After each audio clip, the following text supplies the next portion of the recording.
It happened at a gas station. Not the kind of place you'd expect to stumble into some Hallmark Channel memory trip, right?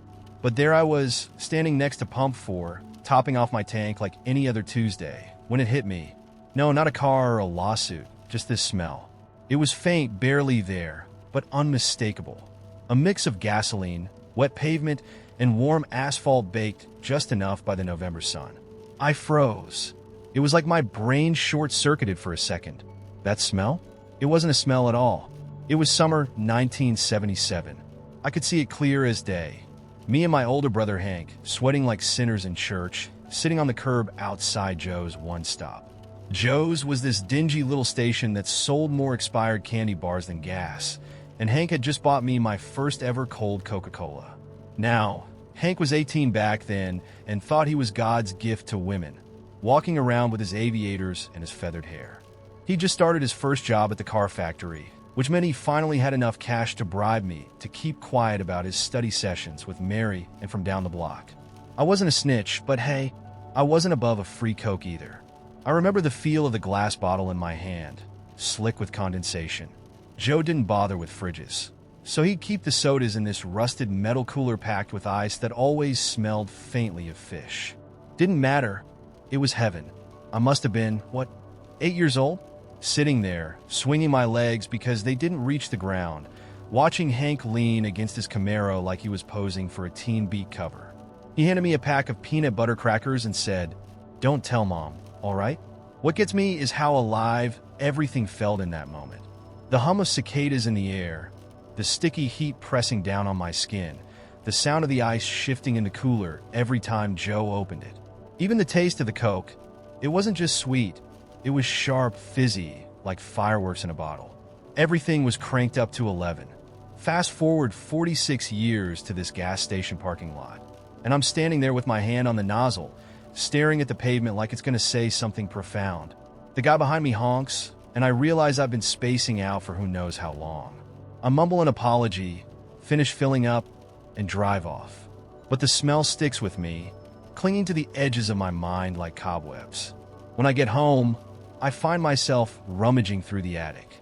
I don't even know what I'm looking for until I stumble across this old shoe box duct taped within an inch of its life. It's labeled Hank Stuff in my mom's handwriting. I sit on the floor, cutting through the tape with my pocket knife, and there it is, a bunch of random junk that somehow feels like a time capsule. There's a Polaroid of Hank leaning against that same Camaro, grinning like he knows he's cooler than you'll ever be. A folded-up map of Tennessee, crisscrossed with pen marks where he used to plot out joyrides. And at the bottom of the box, there's a crumpled wrapper from one of those peanut butter crackers he used to buy me. I hold it up like it's the Holy Grail, and I just laugh. It's the stupidest thing, but I swear I can almost hear him saying, "Don't tell Mom."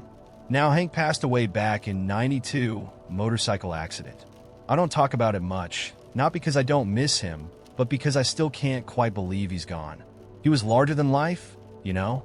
The kind of guy who lit up a room just by walking into it. I'd be lying if I said I didn't tear up a little, sitting there on that attic floor, holding that wrapper like it was a piece of him. It's funny. I always thought nostalgia was about the big things, the graduations, the weddings, the milestones. But I'm starting to think it's the small stuff that really gets you. The smell of gas on a hot day, a crumpled cracker wrapper, the fizz of an ice-cold Coke. It's like life leaves these breadcrumbs behind, little reminders of who we were and what we've lost. I guess what I'm trying to say is don't underestimate the power of something small. It might just knock the wind out of you when you least expect it. So, how about you? What's the strangest, most unexpected thing that's ever sent you spiraling back in time? It's a Saturday morning, crisp fall air, the kind that smells like leaves and broken dreams. I'm sitting in my old Civic, parked outside a strip mall in Schaumburg, clutching a to-go cup of gas station coffee, so bad it's like a hate crime against taste buds. Why am I here? Good question. 2 days earlier, I decided to join a college chess club tournament. Not because I'm good at chess, spoiler. I'm not, but because I convinced myself this was the key to becoming that guy. You know, the guy people talk about like, oh yeah, he codes and he's great at chess. Such a genius.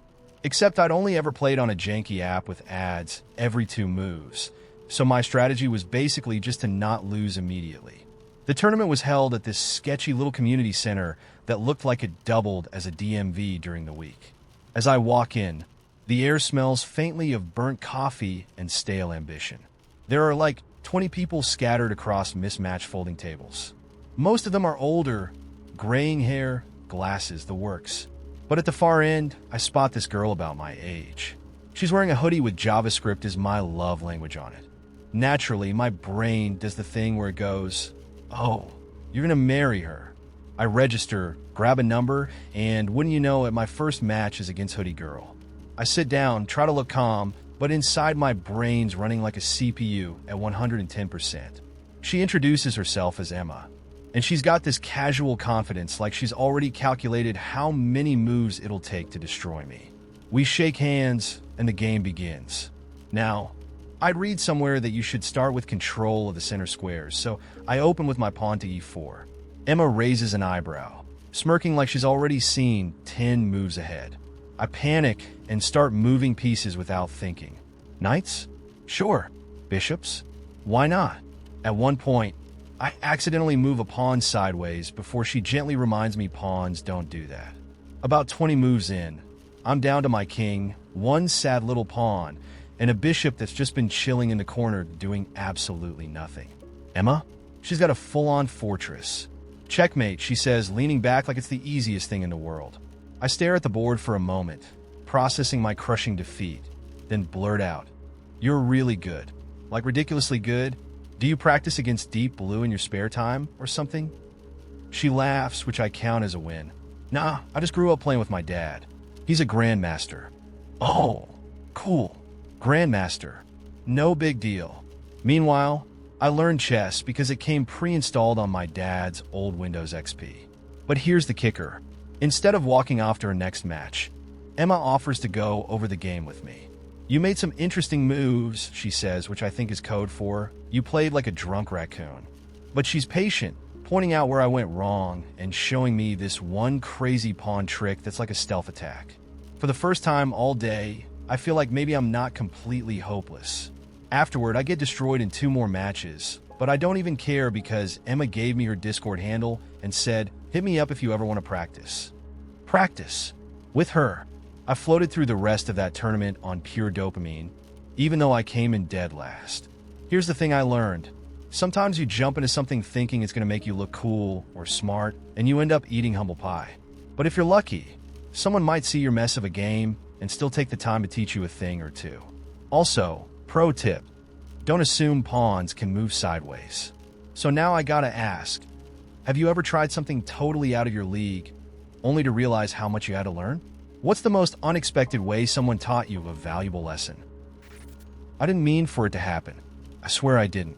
But life has a funny way of turning your just a quick drink into a now I'm running down Main Street at 3 a.m. holding someone else's left shoe. Let me back up. Tuesday nights at Charlie's Bar are usually dead. I only go there because it's the one place in town where nobody knows me. That night, I was halfway through my second whiskey sour when she walked in. Bright red dress, confidence turned up to 11, and a voice that could talk a bouncer into letting her park in the fire lane. I'm not the kind of guy who strikes up conversations with strangers. I'm the type who orders the same drink every time and says keep the change like it's some grand act of rebellion. But something about her made me feel reckless. Maybe it was the way she laughed when the jukebox broke mid-song, or the fact that she locked eyes with me across the room and didn't look away. I decided to be bold. "Hey," I said, sliding into the stool next to her. "You come here often?" She snorted. "That's your line?" I panicked. I was saving my better ones for round 2. "Then buy me a drink, Shakespeare, and we'll see if you make it to round 2. 2 drinks later, her name was Lila. She was a travel blogger, whatever that actually means, and she hated country music, cilantro, and people who order milk in restaurants. We were either destined for greatness or chaos. By midnight, she was challenging me to a dart game, even though she'd never played before. "How hard could it be?" she said, holding the dart like a toddler learning to write. I barely dodged the first one as it veered wildly off course. The bartender gave us the stink eye, but Lila didn't care. She just laughed and ordered another round. That's when things got complicated. She leaned in close and whispered, "Let's get out of here." Now look, I knew what that usually meant. I also knew I hadn't cleaned my apartment in weeks, so I was about to suggest her place when she said, "There's this park downtown with a fountain. We should go swimming." Swimming? In November?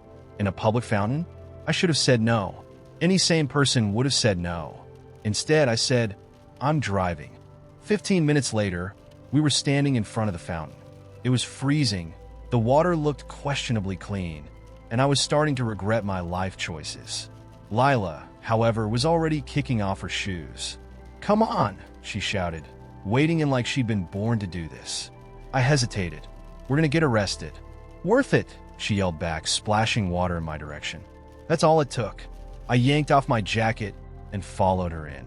The water was ice cold, but her laughter made it bearable.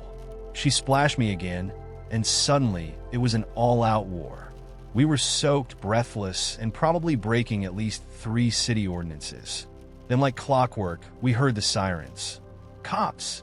I shouted. "Run!" she screamed, grabbing her shoes and bolting out of the fountain. Let me tell you, running through downtown in wet clothes and socks is not as romantic as it sounds. By the time we reached an alleyway to catch our breath, I was shivering, and she was doubled over laughing. "That was amazing," she gasped between breaths.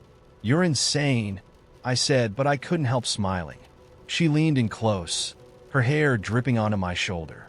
"Admit it, you've never had this much fun on a Tuesday night." She wasn't wrong. We ended up back at her place. A tiny studio apartment with mismatched furniture and a cat named Pickles who immediately decided he hated me. We made hot chocolate. Well, she made it. I mostly just stood there dripping on her rug and sat on the floor, wrapped in blankets. For a moment, it felt like something more. Like this could be the start of one of those stories you tell your grandkids. And that's how I met your grandmother in a fountain full of questionable water. But life isn't a movie. By morning, she was gone. She left a note on her pillow. "Thanks for the adventure. Stay weird." I stared at that note for a long time. Part of me wanted to be mad at her for leaving, at myself for letting her. But mostly, I just felt grateful. Because for one night, I got to be someone else. Someone bold, someone reckless. Someone who swims in fountains and runs from cops and laughs in the face of November. I still go back to Charlie's bar sometimes, hoping she'll walk in again. She never does. But every now and then, when the jukebox skips or someone orders milk, I hear her laugh in my head and think, "Stay weird." Maybe that's the real lesson here. Not every connection has to last forever. Some people come into your life just long enough to remind you how to live. And if you're lucky, they'll leave you with a story worth telling. It's funny how your body remembers things your brain doesn't. Like the other day, I'm walking through Fremont Street, doing the usual, "Hey, pick a card," shtick with strangers when I brush past a guy wearing a leather jacket. One of those vintage ones with the scuffed up elbows and a million zippers that probably jingles when he walks. And bam. It wasn't the look of it or even the guy's vibe, but the smell. That faint, dusty tang of worn leather mixed with engine grease and something spicy, like clove cigarettes. It was so specific it knocked the air out of me. Suddenly, I wasn't on Fremont anymore. I was 15, sweating buckets in my Uncle Ray's garage in Henderson, helping him fix up his old Yamaha, which, let's be real, never actually ran. Uncle Ray was one of those guys who made life look effortless. He wasn't rich or flashy, never had more than a couple of bucks in his pocket, but he carried himself like he was the star of his own action movie. Always had a toothpick in his mouth, always smelled like leather and gasoline, and always had the best damn stories. "Hold this," he'd say, shoving a wrench into my hand without waiting for an answer. Half the time, I didn't know what I was holding it for. The other half, I was pretty sure he didn't either. We'd spend hours in that garage, me pretending to be useful and him tinkering with whatever part he thought would magically bring the Yamaha back to life. He'd talk the whole time, telling me about the days when he'd take off on his bike with no destination, just miles of open road and a tape deck playing Springsteen at full blast. And me? I'd soak it all up, every word. I didn't care if half the stories were probably made up or enhanced. Uncle Ray was cool, man. The kind of guy who could make a gas station hot dog sound like a gourmet meal just by the way he described it. That day, brushing past leather jacket guy, I swear I could hear Ray's laugh again, this deep, scratchy cackle that felt like someone shaking you awake from a dream. I could almost feel the heat of that garage, smell the oil-soaked rags and cheap beer he used to keep in the mini fridge next to his tools. And yeah, I could feel that wrench in my hand, heavy and awkward, like the responsibility of holding it made me part of something bigger. You ever feel so wrapped up in a memory, it feels more real than the present? I swear for a second, I thought I'd turn around and see him leaning against the Yamaha, toothpick in his teeth, grinning like he'd just cracked the code to life itself. But nope, just me and Fremont and leather jacket guy disappearing into the crowd. The weird thing? I don't even know why that memory came up. It wasn't like Uncle Ray and I ever had some big heart-to-heart. We didn't bond like people talk about in movies. We just were, you know? We existed in the same space, sweating over a bike that never worked, him cracking jokes and me laughing like they were the funniest things I'd ever heard. And yet there was something about those moments in the garage that stuck. Something that made me feel like, I don't know, I mattered. Like I wasn't just some kid killing time on summer afternoons, but someone he wanted there, wrench in hand, part of his world. After that run-in, I went home and pulled out this old toolbox he gave me years ago. I've never used it for anything. I'm about as handy as a magician trying to fix a toaster, but I keep it because it smells like him, like leather and grease and bad decisions. I opened it up, and there it was, this random wrench I'd never gotten rid of. Still a little rusted, still useless. And just holding it made my chest ache in that good, bittersweet way, like a secret handshake between you and the past. Ray's gone now. Passed away 5 years ago. Heart attack out of nowhere. Never did get that Yamaha to run. But every time I catch that leather and gasoline smell, it's like he's back for a second, toothpick grin and all, reminding me that life isn't about fixing stuff. It's about the stories you tell while you try.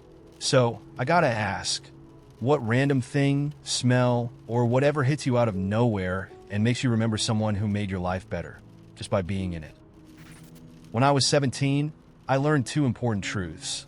First, that there's no such thing as a foolproof plan, and second, that some people are way too committed to revenge. Let me explain. It all started with the senior bonfire, a long-standing tradition where the graduating class would gather at Miller's Field to burn stuff and celebrate surviving high school. Everyone knew the unofficial rule: show up, bring marshmallows, and leave the cops out of it. But this year, the juniors, led by my nemesis, Alex Reyes, decided to crash the party. Alex and I had been locked in a bitter rivalry since middle school. He was smarter, better looking, and more athletic, and he never missed a chance to rub it in my face. So when I found out he and his crew were planning to sabotage our bonfire, I took it personally. They're going to spray paint the senior benches, my best friend Mikey told me during gym class. Also, they're bringing fireworks. Big ones. Fireworks, I said, wiping sweat off my forehead. What are they trying to do? Start World War III. They're trying to humiliate us, Mikey said. What are we going to do about it? Nothing, I said. We're going to stop them before they even get there. By we, I meant me, Mikey, and our friend Jody, who had a knack for scheming. That afternoon, we hatched a plan. It was simple. Sneak into Alex's garage, swipe the fireworks, and replace them with stink bombs. Jody's cousin worked at a joke shop and had a whole stash of the foulest-smelling stink bombs you could imagine. We'll leave the fireworks where they can find them, Jody said, grinning. They won't even know we switched them until it's too late. And when the stink bombs go off, they'll think the fireworks are duds, I added. Everyone will laugh at them. Perfect, Mikey said, high-fiving us. That night, under the cover of darkness, we made our move. Alex's garage was unlocked, because of course it was, and we slipped inside like amateur ninjas. Sure enough, there was a massive box labeled Boom sitting on the workbench. We swapped the contents and left, feeling like criminal masterminds. The bonfire was the next day, and it started off exactly as planned. The seniors were in high spirits, roasting marshmallows and blaring bad music from someone's beat-up truck. Then, right on cue, Alex and his crew showed up, carrying their box of fireworks like it was the Ark of the Covenant. Ladies and gentlemen, Alex shouted, climbing onto the senior benches like he owned the place. Prepare to witness the greatest fireworks display this school has ever seen. I'll admit, part of me was nervous. What if they figured out the switch? What if they caught us and beat us up? But as Alex lit the first fuse, my doubts vanished. This was going to be epic. The first stink bomb went off with a hiss, releasing a cloud of noxious gas. Alex froze, coughing and gagging, as his friends scrambled to figure out what had happened. Then another one went off, and another. The crowd erupted into laughter as Alex's crew abandoned the box and ran, leaving their fearless leader standing there, covered in stink bomb residue. "You think this is funny?" Alex shouted, his face redder than the embers of the bonfire. "Who did this?" Mikey nudged me. "Dude, this is legendary," he whispered. But Alex wasn't done. He grabbed the box, tossed it into the bonfire, and shouted, "Let's see how funny this is." Now, here's the thing about stink bombs. They're not flammable. But the box they came in? That was another story. Within seconds, the bonfire erupted into a towering inferno, spewing green and yellow smoke like something out of a sci-fi movie. People screamed and ran as the fire spread to the nearby picnic tables. "Holy crap," Jody said, her eyes wide. "This is bad." "Really? You think?" I yelled, pulling Mikey away from the chaos. The fire department showed up 10 minutes later, by which point the seniors had scattered. Alex was caught, of course, because he'd stuck around trying to control the situation. He got suspended for reckless endangerment and became the talk of the school for weeks. But here's the twist: he never snitched. The following Monday, Alex cornered me in the parking lot. "You think you're so clever, don't you?" he said, his voice low and menacing. I shrugged, trying to play it cool. "I don't know what you're talking about." "Yeah, you do," he said, stepping closer. "You and your little friends think you won this round. But trust me, Danny, this isn't over." I didn't sleep well for the next month. Every time I saw Alex in the hallway, he'd smirk at me like he was plotting something. And he was. His revenge came during prom season. He hacked into the school's announcement system and replaced the morning pledge with a recording of me singing karaoke at Jody's birthday party. I don't know how he got the recording, but it was terrible. Off-key, embarrassing, and now immortalized in the memory of every student at Jefferson High. This morning, my toaster sighed. Not a mechanical, something stuck in the gears sigh, but a full-on, melancholic exhale, like the thing had just gotten off a double shift. I froze mid-yawn, staring at it. The toast popped up, burnt because I've been zoning out, and it muttered, "Figures."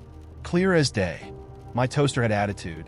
Now, I don't want to come off as a guy who immediately argues with his appliances, but I wasn't going to let that slide. "I set you to 3. I told it. 3 means golden brown. You gave me a 6 minimum. This one's on you, pal." "Don't blame me." It huffed, and then, I swear, it went silent. You ever get stonewalled by a toaster? It's humbling.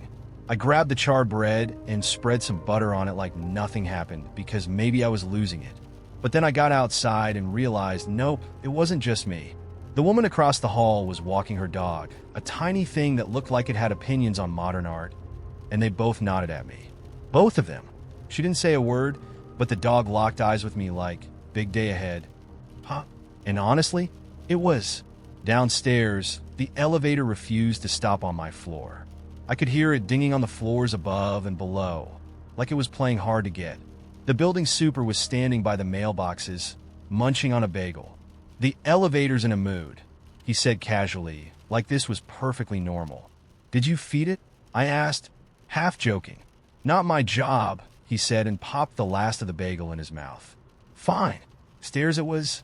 On my way down, I passed a group of kids sitting on the steps, talking to each other without opening their mouths. They saw me staring, and one of them, maybe 12, tops, gave me a slow, exaggerated wink. I didn't even want to know. Out on the street, the world was buzzing. Literally. Every time I stepped near a manhole cover, I could hear a low hum, like the city itself was clearing its throat. Pigeons swooped low over the crowd, weaving between people with the precision of fighter pilots. One of them landed on a guy's shoulder, and instead of brushing it off, he nodded solemnly and said, "I'm listening." The weird thing is nobody seemed fazed. A barista at my regular coffee spot handed me my usual order before I even asked.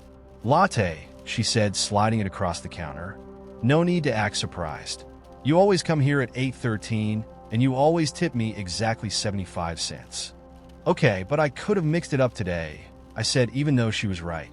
She just shrugged. "You're predictable." No shame in it. Outside, my coffee cup gave off a faint warmth that felt like it wasn't just from the drink. It was comforting, like it approved of me, like it was proud. I took a sip, and for the first time in months, my brain didn't immediately spiral into to-do lists and existential dread. I don't know what they put in that latte, but it tasted like permission to exist. The rest of the day just kept piling on the oddness. At my first food review, a little dumpling cart in Chinatown, the vendor was arguing with his steamer. "You know pork is the best seller," he hissed. The steamer hissed back, louder, and he threw up his hands. "Fine. Vegetarian special it is. I'll take one of each," I said. "You're brave," he told me, handing over the dumplings like they were cursed artifacts. They weren't. They were delicious, but the vegetarian one tasted emotional, like regret mixed with hope. I don't know how else to describe it. Later in Central Park, a saxophonist was playing music that made the air shimmer. I don't mean metaphorically. I mean there were actual waves of color floating off the instrument, rippling through the trees and pooling around people's feet. A jogger stopped mid-stride, looked down at the glowing purple puddle by her sneakers, and said, "Huh, that's new." Then she kept running like it wasn't the most incredible thing to ever happen on a Tuesday. By the time I got home, I felt lighter, like all the oddities weren't weird at all, just how things should be. The begonias from yesterday waved at me again. They're persistent, and I waved back, a little less skeptical this time. Inside, I threw my keys onto the counter, and the toaster let out a long, theatrical groan. "Still mad?" I asked. "I'm exhausted," it muttered. "It's been a day. Tell me about it," I said, pulling out a box of cereal. The toaster didn't reply, but I swear it gave me a look. So now I'm sitting here, eating my non-burnt dinner and wondering, what's the play in a world like this? Do I lean into it, start asking my coat rack for fashion advice? Or do I just ride the wave, let the world keep spinning its strange little magic, and see where it takes me? What about you? If your day turned upside down and the bizarre became your new normal, how would you roll with it? The thing about rituals is that they sneak up on you. You don't plan them. You don't even notice them at first. They just happen, like moss growing on the north side of a tree, slow and steady, until one day you look up and it's everywhere. That's how it was with me and Sophie and our Wednesday night soup dinners. I didn't even like soup much when I met her. I thought it was something you ate when you were sick or when you were too lazy to make a real meal. But Sophie, she loved it. She loved everything about it. She loved that it could be simple or fancy, chunky or smooth. She loved the idea of turning a pile of scraps into something warm and comforting. Her words, not mine. The first time she made soup for me, it was because I'd come over drenched from a storm. My umbrella had given up halfway down Pine Street, and by the time I reached her door, I looked like a drowned rat. She opened it, took one look at me, and said, "Oh, babe, you need soup." "Stut." I laughed and said, "What I need is a towel." She threw one at me, literally, and marched off to the kitchen. 10 minutes later, she came back with 2 steaming bowls of something that smelled like garlic and rosemary and a touch of heaven itself. I was suspicious, I won't lie. Soup, to me, was canned tomato and stale crackers. But when I took a bite, I was done for. It was potato leek, thick and creamy, with a little swirl of olive oil on top. "This is wow," I said halfway through the bowl. "How did you make this so fast?" "I already had it in the fridge." "Soup waits for no one," she said, winking. The thing about Sophie is that she made life feel like that bowl of soup. Simple, surprising, and exactly what you needed, even if you didn't know you needed it. We weren't living together yet, but we had this tradition of crashing at each other's places midweek. Half because we missed each other, and half because we were both too lazy to cook alone. One night, a few months after the potato leek miracle, she showed up at my door with a tote bag full of vegetables, a loaf of bread, and her favorite chef's knife. "We're making soup," she declared. "Wait," I asked, raising an eyebrow. "Since when am I part of this process?" "Since you're dating me," she said, already unpacking. "Now chop this onion." That was the first of many Wednesday soups. We'd spend an hour in the kitchen, me fumbling with the vegetables, her teasing me for the way I held the knife like it was a live grenade. We'd crank up some music, usually old jazz records because Sophie was an Ella Fitzgerald fanatic, and drink wine out of mason jars while the soup bubbled on the stove. She'd taste it 100 times, making these tiny adjustments, a pinch of salt here, a splash of vinegar there. I'd stand behind her, stealing pieces of bread from the cutting board, waiting for the moment she'd dip the ladle in, blow on it, and say, "Okay, taste this." It wasn't just about the soup, though. It was about everything around it. The way we'd sit on the couch afterward, bowls in our laps, the sound of the wind rattling the windows. The way she'd tell me stories about her day, her hands moving like she was conducting an invisible orchestra. The way she'd always save a little bit of soup for the next day, just in case tomorrow sucks. And sometimes, I'd catch her looking at me over her spoon, like she was memorizing me, and it made my chest ache in the best way. This went on for years, even after we moved in together. Even after life got busier and Wednesdays started feeling like a speed bump in the middle of the week, we still made soup. It became our constant, our anchor. We tried every recipe under the sun. Minestrone, clam chowder, lentil, you name it. Sophie loved experimenting, and I loved watching her get excited about it. There was one disaster of a split-pea soup that we still joked about. It tasted like a swamp, she'd say, laughing so hard she'd snort. And then one Wednesday, everything shifted. Sophie came home late, her coat dusted with snow, her face pale. She was quiet at dinner, picking at her bread, staring out the window. I finally asked, "What's wrong?" She turned to me, her eyes big and dark and scared. "The test results came back," she said. "It's not good." I don't think I even breathed for a full minute. I just reached for her hand, holding it tight like that could keep her from slipping away. "Okay," I said, though nothing about it was okay. "What do we do now?" She smiled then, a small, brave smile that shattered me. "We make soup," she said. And we did. For 2 years, through every treatment, every doctor's visit, every sleepless night, we made soup. Some days, she couldn't chop vegetables or stand by the stove, so I did it myself.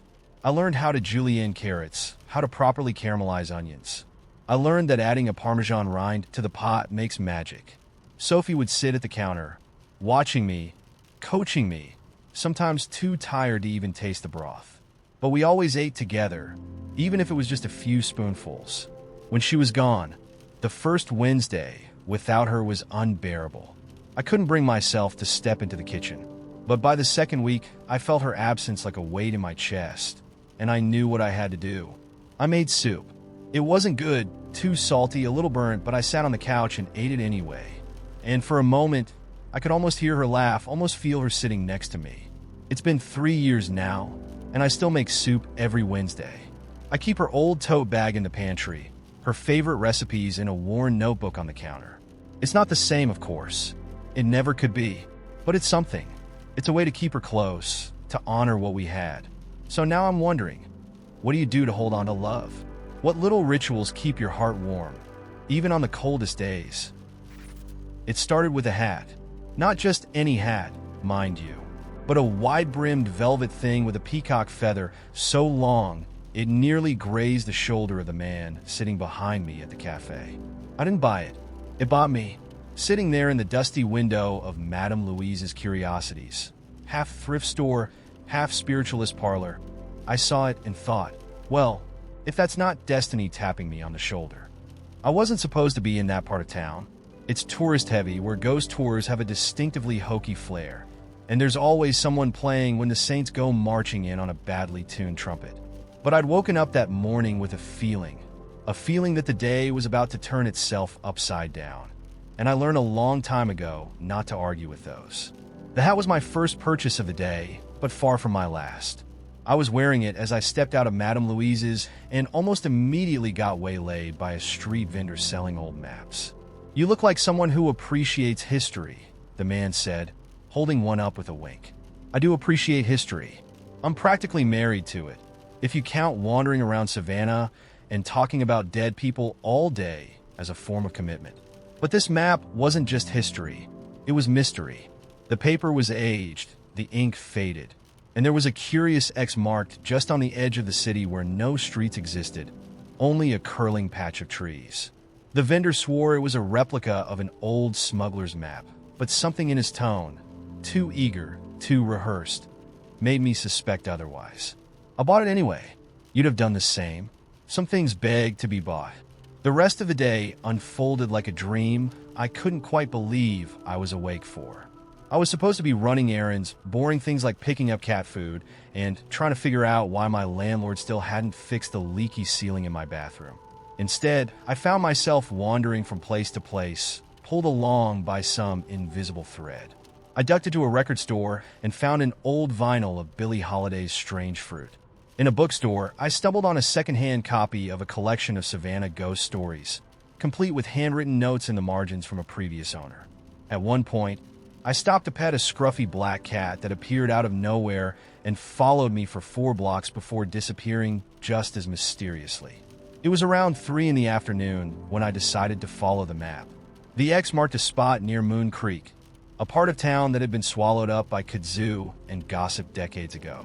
People don't go there much anymore, mostly because there's nothing left to go to.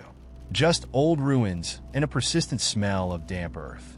But the map, for reasons I couldn't quite articulate, felt urgent. The path was harder to find than I expected. Half the streets were unmarked, and my phone's GPS decided to die the moment I crossed into the wooded area near the creek. Great, I muttered, trying to swat away a branch that had the audacity to snap back and smack me square in the face. This better be worth it. Then, just as I was about to give up, I saw it. A small clearing with what looked like an old stone well at the center. Moss covered the stones, and vines draped over the edges, but it was unmistakable. The X had been real. I approached cautiously, half expecting the ground to give way beneath me or for some wild animal to leap out of the bushes. Instead, I found a small brass key hanging from a nail embedded in the well.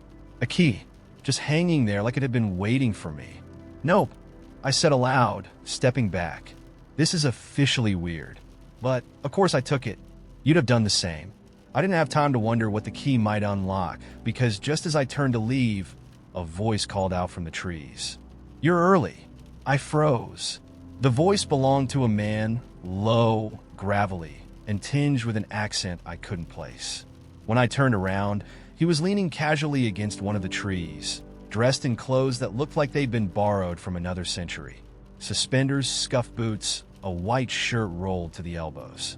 And he was wearing a hat. Not just any hat, but one so similar to mine that it felt like a mocking reflection. "I didn't think you'd come today," he continued, his eyes fixed on the key in my hand. "I wasn't planning to," I said cautiously. "This isn't exactly my usual stomping ground." He smiled, a slow, crooked thing that made me feel like I'd walked into the opening scene of a novel. "Well, you're here now. That's what matters." "What is this place?" I asked, trying to sound braver than I felt. "And who are you?" "This place," he said, gesturing around him, "is what you make of it. And as for me," he tipped his hat, the gesture almost theatrical. "Let's just say I'm someone who's been waiting a very long time for you to show up." "Waiting for me? I don't even know you." "Not yet," he agreed, stepping closer. "But you will. Keep the key. You're going to need it." Before I could ask him anything else, he turned and disappeared into the trees, leaving me standing there with a brass key, a hat too big for my head, and the distinct impression that my life had just taken a very sharp left turn. The rest of the day felt like a fever dream. By the time I made it back to my apartment, the map had vanished from my bag, and the pocket watch in my coat had stopped ticking again. The key, though, stayed right where I left it, heavy and cold in my hand. I don't know what it unlocks or who that man was, but for the first time in years, I feel like I'm not just existing. I'm living. The hat, the map, the key, they've set something in motion, something bigger than me. Have you ever had a day when it felt like the world wasn't just watching you, but waiting? Okay, so this is one of those things I've never actually said out loud because, honestly, I feel like people would judge me. But whatever, internet strangers feel safer than my actual friends. Here's the deal. I have this habit where if I like someone, I write fake movie scripts about us. Yeah, like actual scripts, dialogue, stage directions, sometimes even a montage if I'm feeling ambitious. It's not like I send them to anyone or think they'll get made, but it's my way of working out all my feelings without, actually dealing with them. Let me explain before you roll your eyes into another dimension. I'm an aspiring actor in LA, so scripts are already like my whole life. My laptop is basically 80% rejected auditions, 15% videos of me trying to nail the perfect Ryan Gosling smirk, and 5% DoorDash receipts. The script thing started when I was crushing on this girl I met at an open mic night. She sang this hauntingly beautiful cover of Fleetwood Mac's Dreams, and by the time she hit the chorus, I was done for. Like hook, line, sinkered. But instead of, walking up to her like a normal human being and saying, "Hey, you're amazing," my brain decided to channel its feelings into a screenplay. The working title? A Chord Between Us. Cringe, I know, but stay with me. The plot was this super cheesy love story about a struggling musician, her, and a waiter/secret playwright, me. We'd meet at a coffee shop when I accidentally spilled a latte on her guitar case. Classic me cute. Then there'd be this montage of us writing music together, laughing over late-night ramen, her teaching me how to play guitar while I mess it up on purpose just to see her laugh. And of course, the big climax. Her performing the song we wrote together at some iconic LA venue, dedicating it to me while I tear up in the audience. I spent days on that script. Days. Rewriting dialogue, tweaking the ending, even adding in an emotionally charged flashback scene, because why not? Did I ever talk to her? No. I chickened out and left before the open mic even ended. But the script still sits in a folder on my desktop, filed under too embarrassing to delete, but too sentimental to keep. Here's the thing, though, it didn't stop there. Turns out, writing imaginary rom-coms about my crushes is addictive. It's like therapy, but instead of unpacking my feelings in a healthy way, I create fictional versions of myself who are infinitely cooler, smoother, and frankly more deserving of love than real-life me. There was the girl in my acting class who always wore vintage dresses and carried around this battered copy of Pride and Prejudice. For her, I wrote a period drama called The Pemberley Paradox, where we were rival actors cast as Mr. Darcy and Elizabeth Bennet, only to fall for each other during rehearsals. Spoiler, I nailed the brooding intensity while she softened my edges with her wit. And then there was the barista at this indie coffee shop in Silver Lake who gave me an extra shot of espresso one morning just because, let me tell you, caffeine generosity is a love language. I turned that little moment into Double Shot of Love, a quirky, dialogue-heavy piece about a cynical writer, her, who reluctantly helps a clueless customer, me, write a novel after he claims she's his creative muse. I even added a subplot where her coffee shop is at risk of shutting down, so we team up to save it with a latte art competition. Look, I never said they were good scripts. The weirdest part? Writing these things kind of makes me feel like I'm actually living the story, even if it's just in my head. It's like I'm rehearsing for the version of my life where everything goes right, where I don't stutter or spill soup on myself during a first date, and where I always have the perfect comeback. Sometimes I'll even act out the dialogue, testing lines to see if they sound natural. One time my roommate walked in while I was in the middle of a scene, pretending to confess my undying love to a pillow I'd set up as my co-star. I tried to play it off like I was practicing for an audition, but he just gave me this look and said, "Bro, you need help." He's probably not wrong. But at the same time, I feel like these scripts are the closest I get to being honest with myself. When I write them, I'm not hiding behind jokes or deflecting with sarcasm. I'm just putting my feelings out there in the safest way I know how. And maybe that's why I've never shown them to anyone. Because if someone read them, they'd see this raw, unfiltered version of me. The version that's hopelessly romantic, painfully earnest, and terrified of rejection. The funny thing is, I know this habit is kind of ridiculous.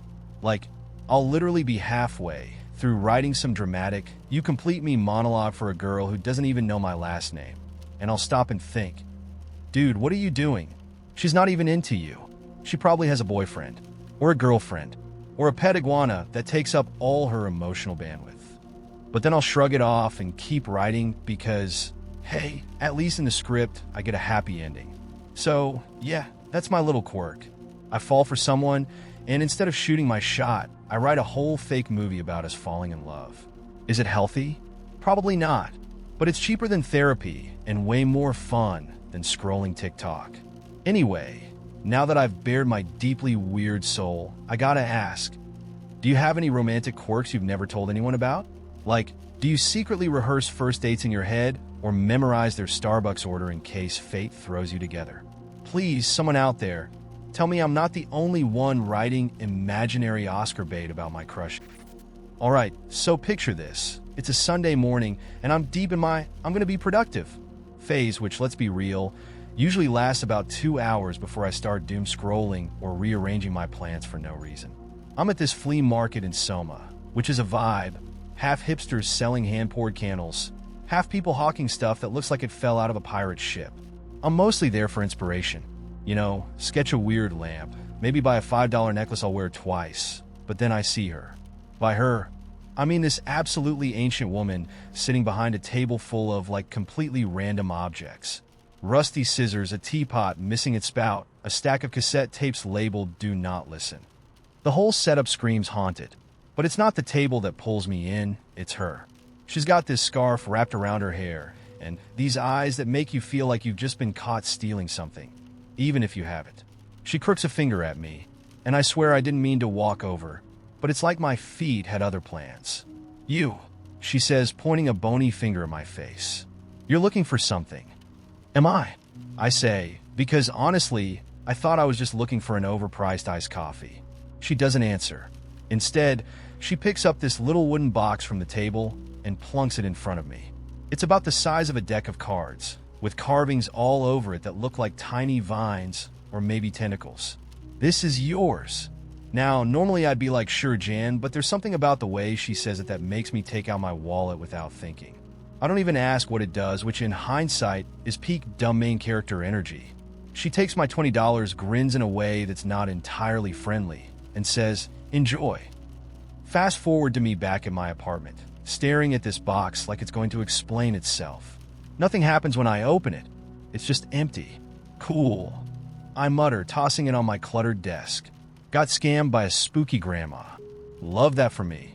But then, as I'm about to turn away, the box shifts. Like, I don't see it move, but it's definitely not where I left it. It's now sitting dead center on my sketchbook, which I know I left closed. The lid flips open by itself, and inside there's a single slip of paper with one word written on it: draw. So, naturally, I do the stupid thing and grab a pencil.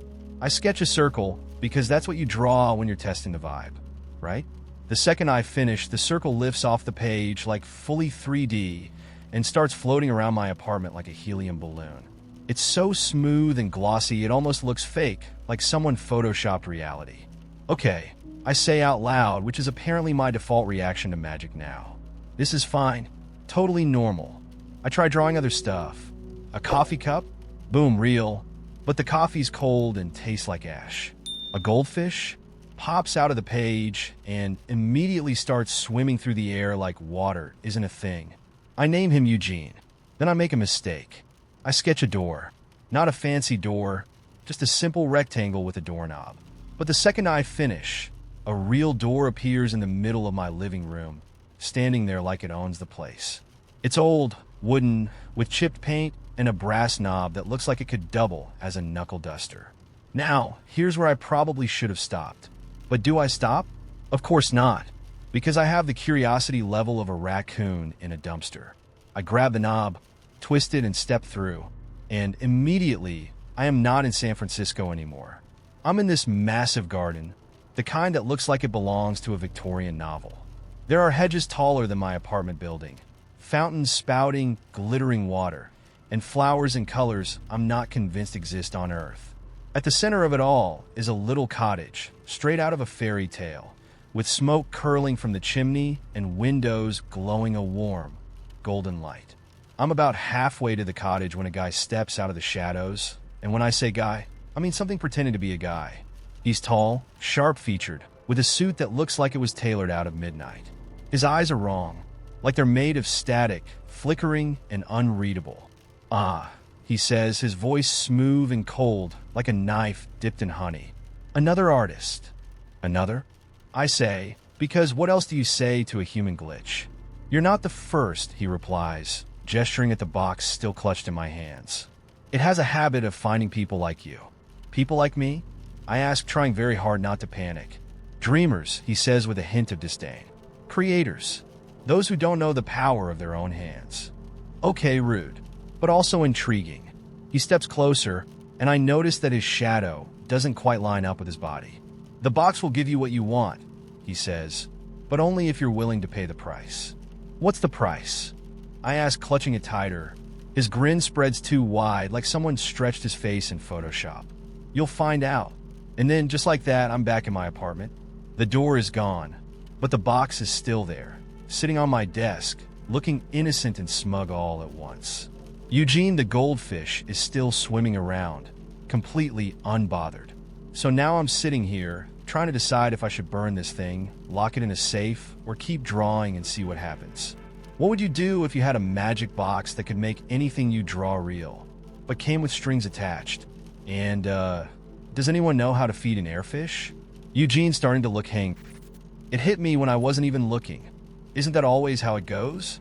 One second, I'm walking down Pearl Street, juggling my reusable tote, my water bottle, and a box of granola I didn't really need, and the next, I'm standing there in the middle of the sidewalk like someone hit pause on the world. Why? Because of a smell. The air smelled like chalk and rubber. You know what I'm talking about, right? Like the inside of a school gym on field day. That faint, powdery scent of cheap kickballs mixed with the kind of hope only a kid can have when they're holding a popsicle stick with the word winner scribbled on it in Sharpie. I swear, my feet even felt like they were on gymnasium tile, though I was standing on uneven bricks surrounded by street performers and tourists. I had to close my eyes for a second because it all came flooding back so fast it almost knocked me over. I was 7 years old, standing in line for the sack race, itchy from head to toe in my school's hand-me-down field day champion t-shirt that was a size too big. I could feel the burlap of the sack against my knees and hear the squeaky whistle of Mrs. Dupree yelling at some kid for throwing a frisbee too close to the teacher's table. The weirdest part? I could even hear the voice of my best friend, Alice, clear as day. She had this gap in her front teeth back then, and whenever she said my name, it came out like Shelfie instead of Shelby. "Shelfie," she'd whispered, nudging me with her elbow as we waited in line. "If I win, you have to trade me your pudding cup at lunch." I had rolled my eyes, but secretly decided I would because Alice was the kind of person you wanted to win. Standing there on Pearl Street, I swear I could feel that awkward little thud in my chest, the one you get when you realize how much you cared about something that doesn't exist anymore. Alice moved away the next year, and we never really kept in touch. I'd almost forgotten what her voice sounded like until that exact moment, when some random combination of air molecules decided to play my own personal highlight reel. When I opened my eyes, the smell was gone. Just like that. I stood there for a minute, half expecting to hear Mrs. Dupree's whistle again, but all I got was the sound of some guy playing Wonderwall on an out-of-tune guitar. It was funny, though, because for the first time in ages, I wanted to run. Like full speed down the sidewalk, little kid kind of running.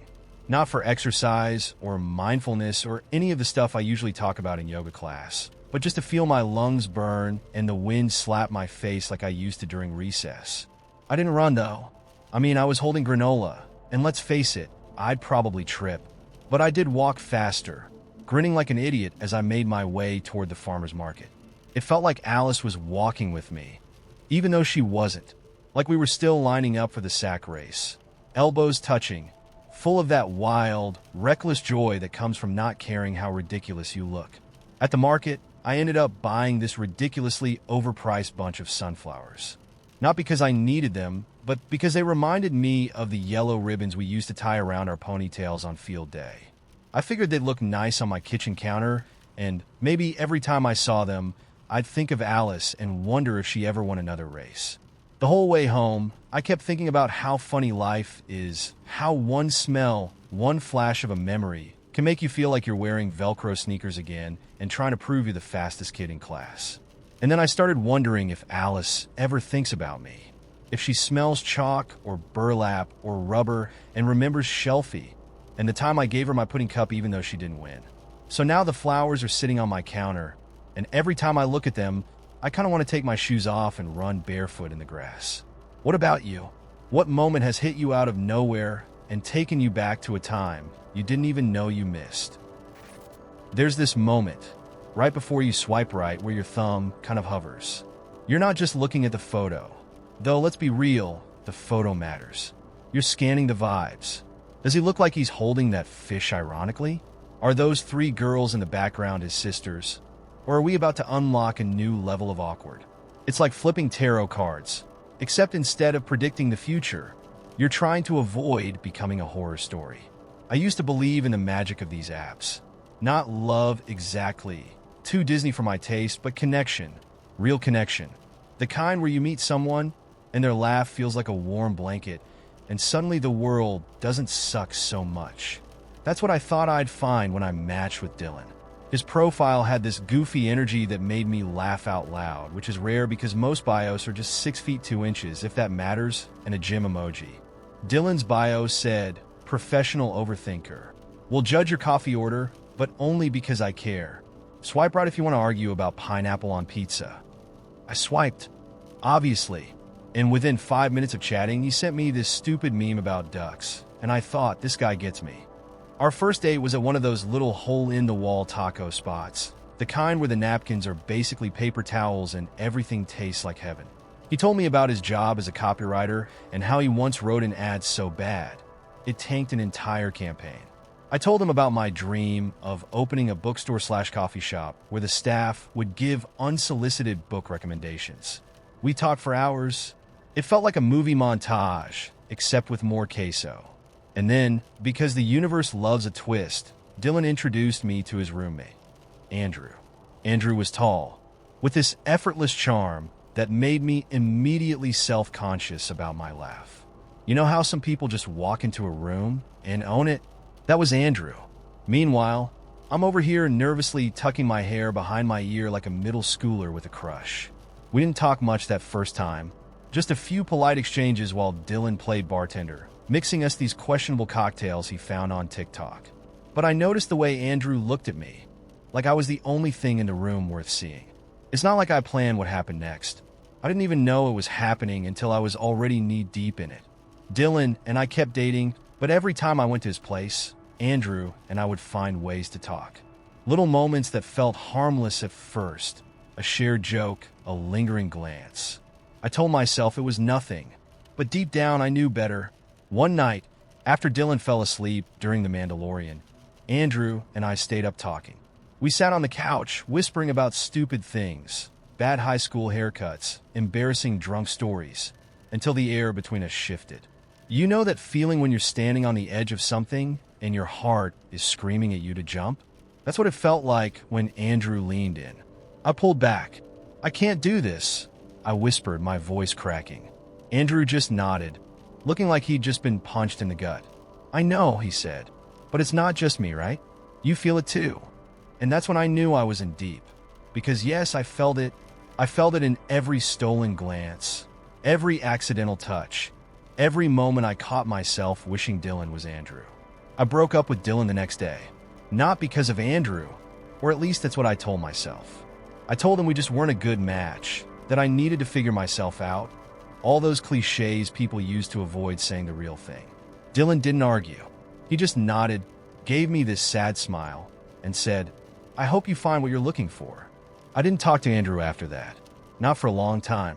It didn't feel right, like I'd be betraying Dylan all over again. But the thing about feelings is, they don't just disappear because you tell them to. They linger, like the smell of smoke after a fire. Months later, Andrew showed up at the bookstore where I work. I hadn't told him I worked there, which meant he'd gone out of his way to find me. He looked nervous, like he was about to jump out of a plane without a parachute. "I just needed to see you," he said, his voice barely above a whisper. I didn't know what to say, so I just stood there, clutching a stack of books like they might protect me from whatever was about to happen. "Why now?" I asked. "Because I can't stop thinking about you," he said. "And I know I'm probably the last person you want to see, but I had to try. Just once." And here's the thing, I wanted to be mad at him.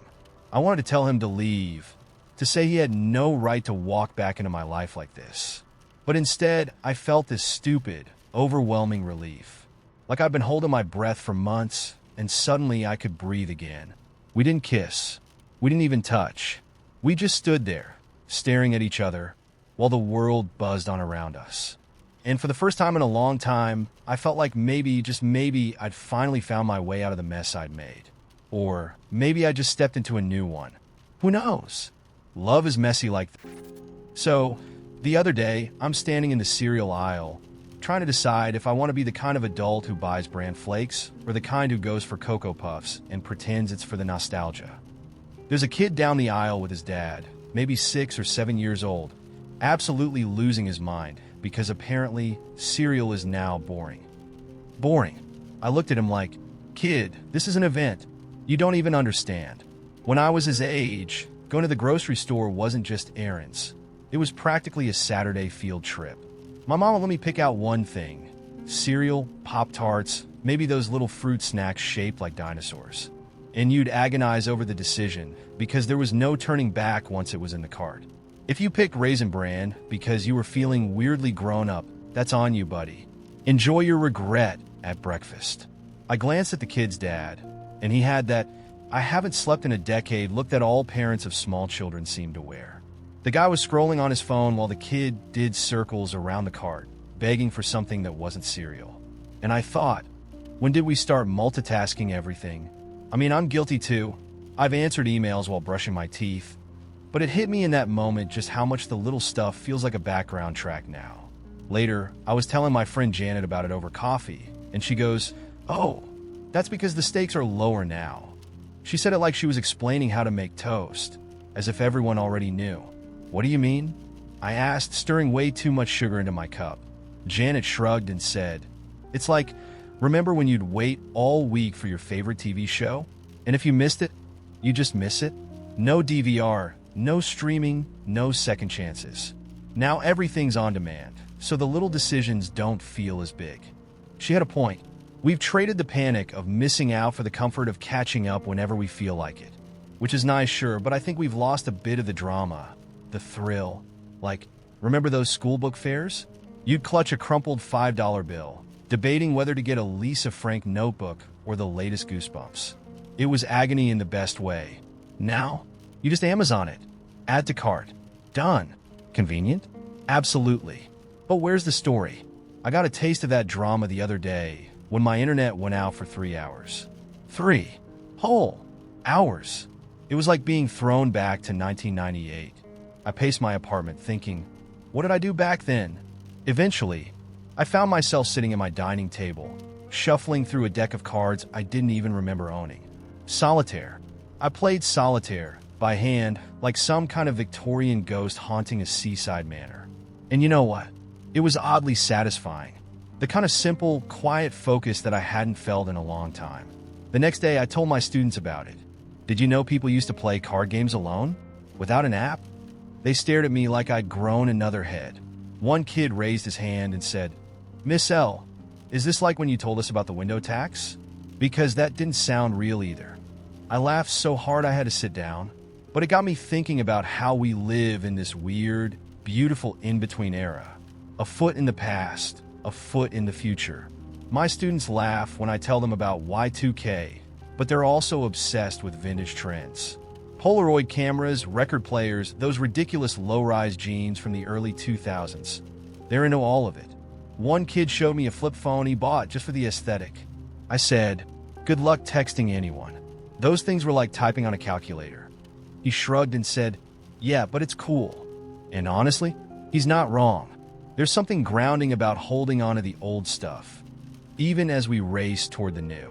Like my neighbor, a retired librarian, who still writes letters to her sister every week. Real letters, on fancy stationery with a fountain pen. I see her drop them in the mailbox sometimes, and it makes me smile. Not because I think, wow, what a relic, but because it's proof that some things never stop feeling special. Even in my own life, I see the blend of old and new. My mom, bless her heart, still calls me on a landline, which she insists on keeping just in case. Meanwhile, I text her photos of my cat with captions like, "Mittens is having a main character moment." She doesn't always get it, but she loves the pictures. And isn't that what matters? That we keep finding ways to connect, even if they're not the same ones we grew up with? So yeah, maybe cereal is boring now, and everything's on demand, and we play solitaire on apps instead of with actual cards. But every once in a while, something stops me in my tracks, a handwritten letter, a flip phone, a kid asking about the vibes of the Declaration of Independence, and I think, maybe we haven't changed as much as we think. What about you? What's a little piece of life? Old, new, or somewhere in between? that makes you stop and smile? Share it with me. I might need another story for the serial. Okay, so picture this. I'm in bed, dead to the world, dreaming about, I don't know, probably stingrays hosting underwater tea parties because my brain is a weird place. Then, out of nowhere, I hear this voice. Scratchy, grumbly, like someone gargling gravel. It's saying, hey, wake up, kid. I groggily open my eyes, expecting to see my roommate or something, even though she graduated last semester. But no, it's my bed frame. About time, it grumbled, creaking indignantly.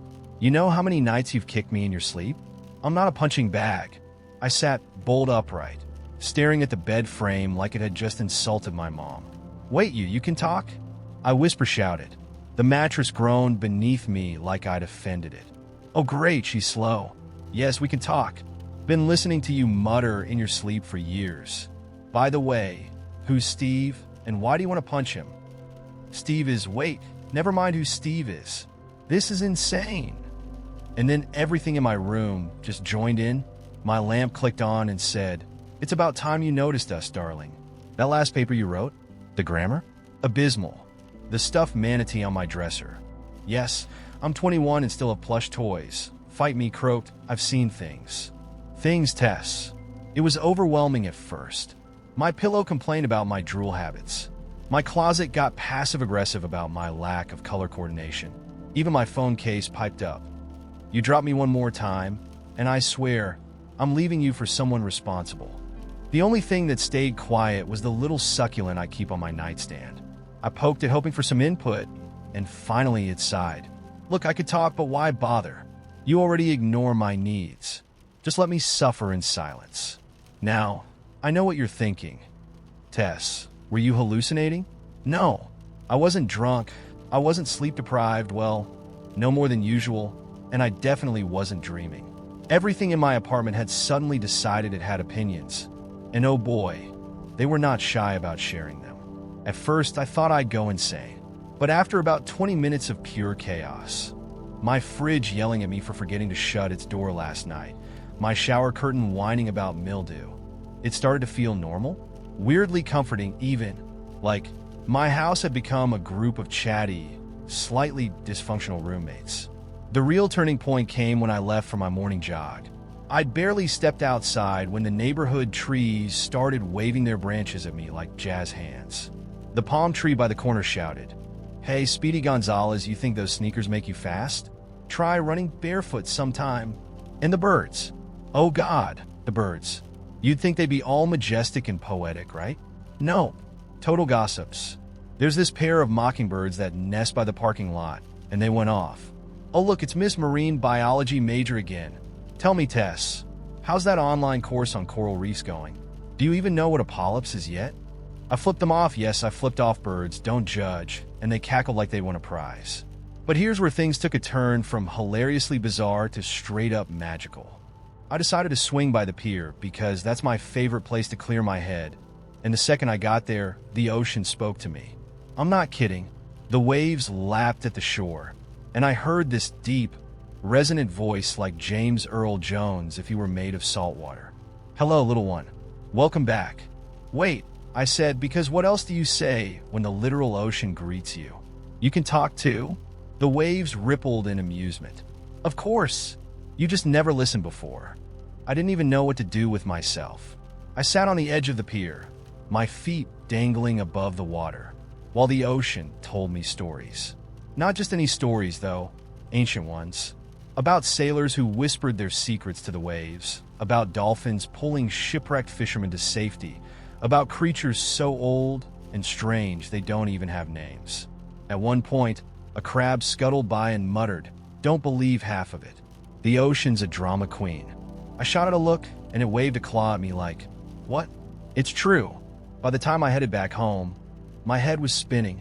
The entire walk back, I tried to process it all. My house had become a sitcom cast, the wildlife around me had the attitude of Twitter trolls, and the freaking ocean thought I was some kind of confidant. When I got home, my front door sighed dramatically. "What? No thank you for keeping burgers out." "Rude." "Not now," I muttered, shoving it closed. I flopped onto the couch, which groaned. "Ow, ever heard of being gentle?" and stared at the ceiling fan spinning lazily above me. It didn't say anything, but I swear it was judging me. Anyway, it's been about a day since this whole thing started, and I'm not sure if it's temporary or if I'm now permanently stuck in some kind of live-action Disney movie. Either way, it's kind of wonderful. I mean, yeah, it's a lot having my own furniture roast me on the daily, but there's something magical about hearing the world's stories, whether it's from the ocean or the trash can that insists I take it out more often. So, here's my question for you. If you woke up tomorrow and everything around you could talk, what would you want to hear first? The truth about your pets? The secrets of the trees? Or would you just throw your talking phone out the window and pretend it wasn't happening? Alright, here's the thing. I wasn't supposed to be anywhere near a hot air balloon that day. In fact, I was supposed to be at work logging data about some injured green sea turtles we'd rescued earlier that week. It was a solid plan, boring, predictable, and full of spreadsheets.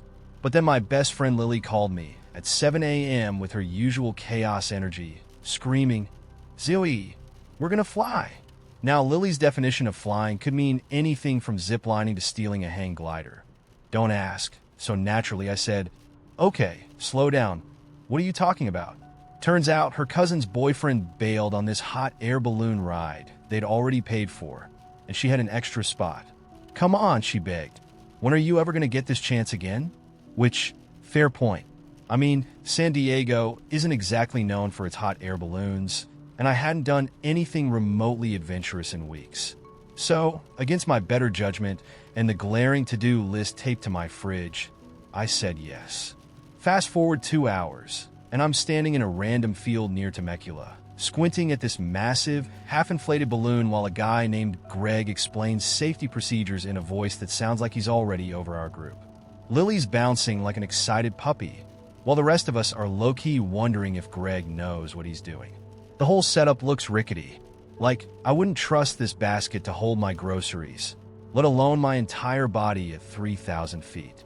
But hey, I committed, and Lily would never let me hear the end of it if I chickened out. We climb in, Greg fires up the burner, and before I can overthink it, we're airborne. And let me tell you, the view? Unreal. The sun's high enough that the vineyards below look like a patchwork quilt, and you can see the mountains stretching out forever. It's silent up there except for the occasional whoosh of the burner, and for a moment, I get it why people do this. Why they trust a giant balloon and a dude named Greg to defy gravity. It's not just beautiful, it's peaceful. Like the whole world paused, just for you. But then Greg says, "Oh," and that peace? Gone. "Oh." Lily echoes wide-eyed. "What do you mean, oh?" Greg scratches his head and mutters something about unexpected wind patterns, which, as far as phrases you want to hear mid-flight go, is right up there with "oops" and "we're out of fuel." He fiddles with the burner for a second, then looks over the side of the basket and says, "We might drift a little further than planned." A little further. Cool. Totally fine. Except a little further turns out to be miles.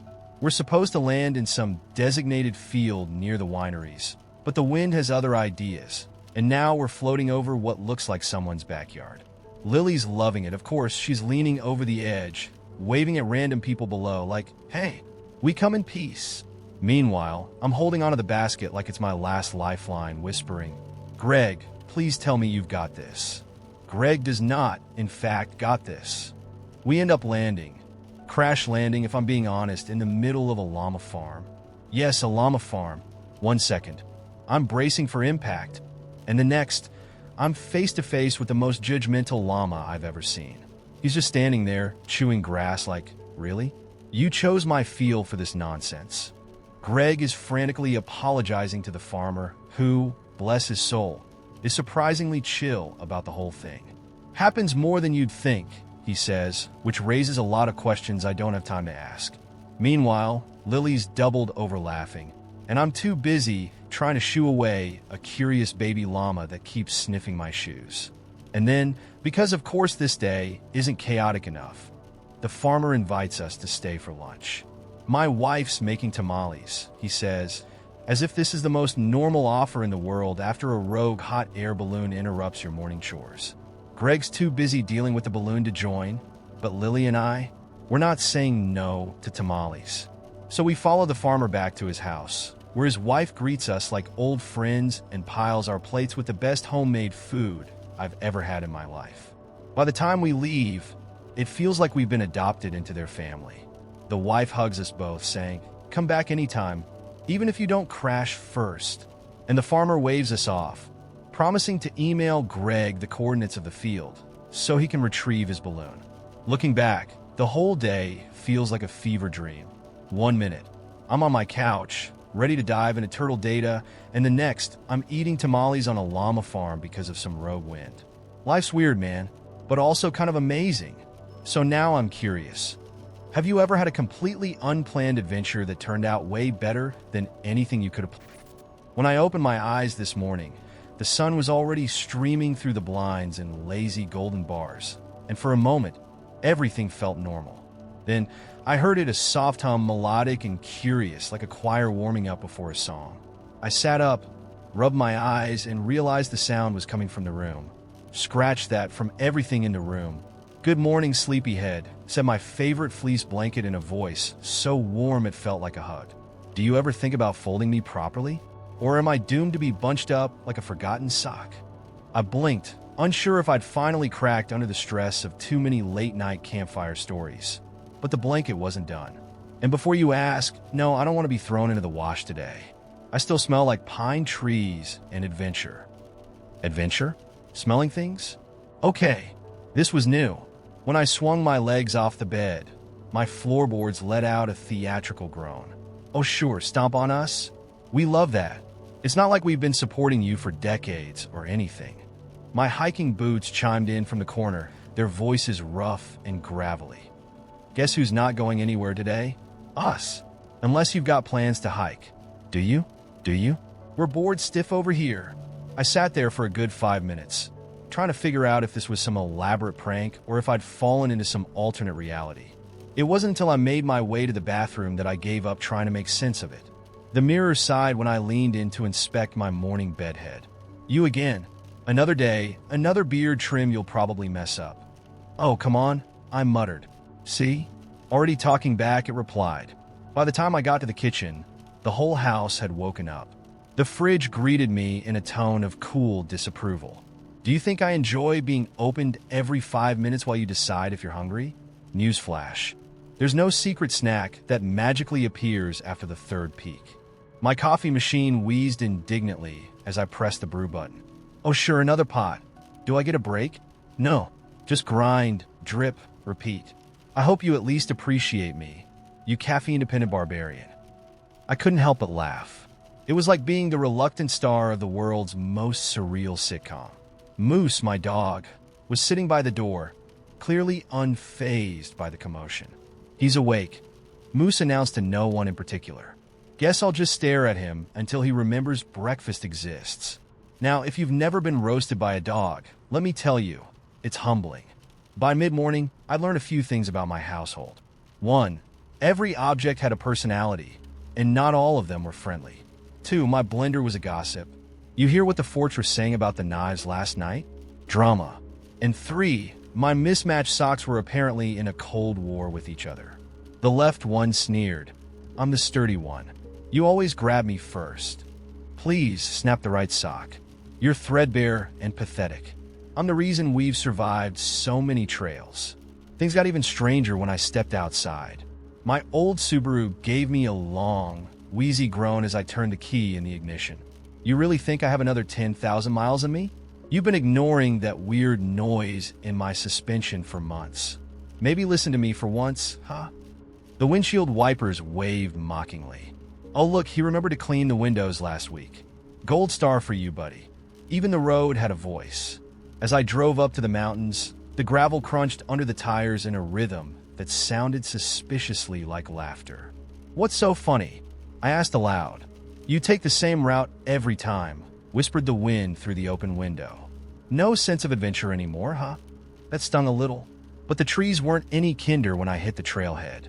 Here he comes again, they murmured in a chorus of rustling leaves.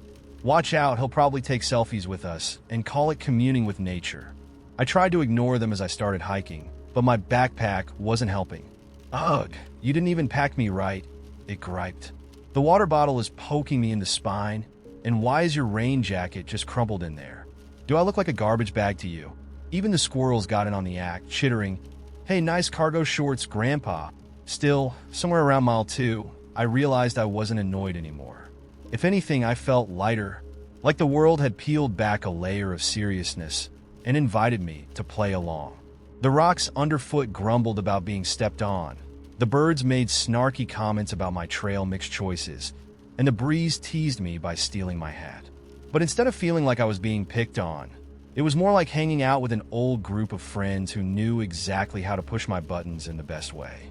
By the time I reached the summit, the view stretched out before me in a breathtaking expanse of blues and greens. The mountains didn't say anything. They didn't have to. Their silence felt like approval, like they knew I'd needed this strange, whimsical day to shake something loose in my head. So, now I'm sitting back at home, listening to Moose argue with the couch over who deserves the prime lounging spot. My phone keeps buzzing with texts that I can't bring myself to answer, and my water bottle is sulking because I accidentally dropped it on the trail earlier. And I'm left wondering, what would life be like if this were permanent? If everything around us had a voice, a personality, an attitude? Would we treat the world differently? Would we laugh more? I mean, I've already started apologizing to my spoons for leaving them in the sink too long. Anyway, that's been my day. What about you? If the things in your life suddenly came alive, what do you think they'd say? And, more importantly, would you want to hear it? The sun had barely started stretching over the Mississippi when I rolled out of bed, slid my lucky harmonica into my pocket, and stepped into the early morning haze of New Orleans. There's a quietness to the city before it wakes up proper, like a sax player holding their breath before the first note. I like to catch it then, when the quarter's still yawning, the streets glistening from last night's revelry, and the world hasn't decided what kind of mood it's in yet. This morning, though, something hit me sideways as I walked past a little cafe near Frenchman. It wasn't the smell of chicory coffee or the sound of someone practicing scales on an old clarinet upstairs, though those things were there too. It was a group of people sitting at the outdoor tables, quiet as ghosts, all fastened the same way, their heads bowed like they were in prayer. At first, I thought maybe it was some kind of meditation thing, but then I saw the faint glow on their faces and realized they were all staring at their phones. Now, I ain't one to get all preachy about screens. Hell, I've been known to get lost in a YouTube rabbit hole or two when I'm supposed to be working on a new riff. But there was something funny, almost poetic, about the way these folks looked, sitting together but miles apart. It was like watching a jazz band where no one's listening to each other. Just a bunch of solos floating in the same room. I couldn't help myself. I pulled out my harmonica, leaned against a lamppost, and started playing a jaunty little tune. Something light and bouncy, like the kind of melody that makes kids skip down the sidewalk. One by one, they started looking up. A guy in a suit cracked a smile. A lady with a big floppy hat tapped her fingers on the table. Even the barista leaned out the door, her hands still dusty with powdered sugar from beignet, and gave me a thumbs up. It was like I'd flipped a switch, like the music had reminded them where they were. A couple of them started talking, Logan sharing whatever was on their screens. And just like that, the cafe turned back into a scene out of one of those old paintings you see hanging in a gallery, the ones with folks sitting around drinking wine and talking about life. That's the thing about music. It pulls you out of your head. It don't care about your notifications or your likes or whatever arguments blowing up in the comments section. It grabs you by the soul and says, "Hey, remember this? This is life. It's happening right now." The whole thing got me thinking about how different it is to connect these days. Back when I was a kid, connection meant sitting on the porch with my grandpa, watching the fireflies and listening to him tell stories about playing gigs on riverboats. He'd hand me his old harmonica and say, "Blow something, boy. Don't matter if it's good, just make it real." And I'd sit there puffing away, trying to play something that felt like the sound of those crickets in the grass. Now, connection feels more like a current buzzing through the air. It's fast and flashy and always just out of reach. You can talk to someone on the other side of the world, but sometimes you forget to say hello to the person sitting right next to you. That's not a bad thing, necessarily. It's just different. Later that day, I was sitting on my usual corner, watching a girl about 10 years old try to teach her grandma how to use FaceTime. They were Logan, the girl patiently showing her which button to press, the grandma squinting at the screen like it was written in ancient runes. Eventually, they got it working, and up popped the face of a guy wearing a military uniform. The grandma's face lit up like the sun itself, and she started chattering away in a mix of English and Creole, tears streaming down her cheeks. The girl squeezed her grandma's hand, and I could tell she was proud as hell to have made that moment happen. It's funny, isn't it? All that time we spend staring at our screens, and when it counts, they can bring us something real, like that soldier's smile, beaming through a video call all the way from overseas. Or the time my buddy Leroy got 1,000 views on his street performance and said, "Man, this internet thing might actually keep me off the ramen diet for a week." There's magic in it if you look close enough. That night, as I packed up my saxophone and started heading home, I passed by the cafe again. The tables were empty now, the chairs stacked in neat little rows, but I could still feel the echo of the morning. The laughter, the music, the way people had come back to life for a minute. It made me wonder, what's the thing that pulls you out of your own head? Is it music or books, or maybe something as simple as sitting on a porch watching the world go by? Whatever it is, I hope you find it today. And when you do, maybe put down your phone for a second and let yourself feel it all the way. You ever step into a situation knowing full well it's going to blow up in your face, but you do it anyway? That was me, 7:45 p.m., waiting outside Gracie's apartment, holding a box of donuts like they were peace offerings to a goddess who absolutely did not need to forgive me. I should back up. Gracie and I weren't dating. Let's get that clear, but we had this thing. You know, the kind of thing where you text each other stupid memes at 2 a.m. and have arguments about whether pineapple belongs on pizza. It doesn't, by the way.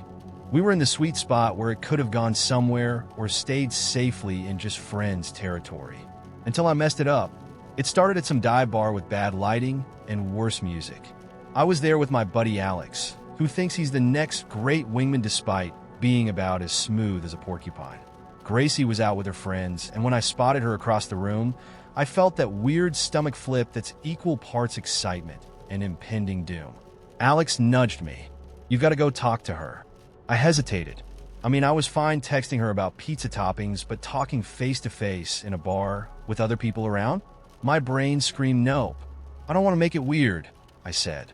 "Dude, it's already weird if you don't," Alex replied, dragging me across the room before I could argue.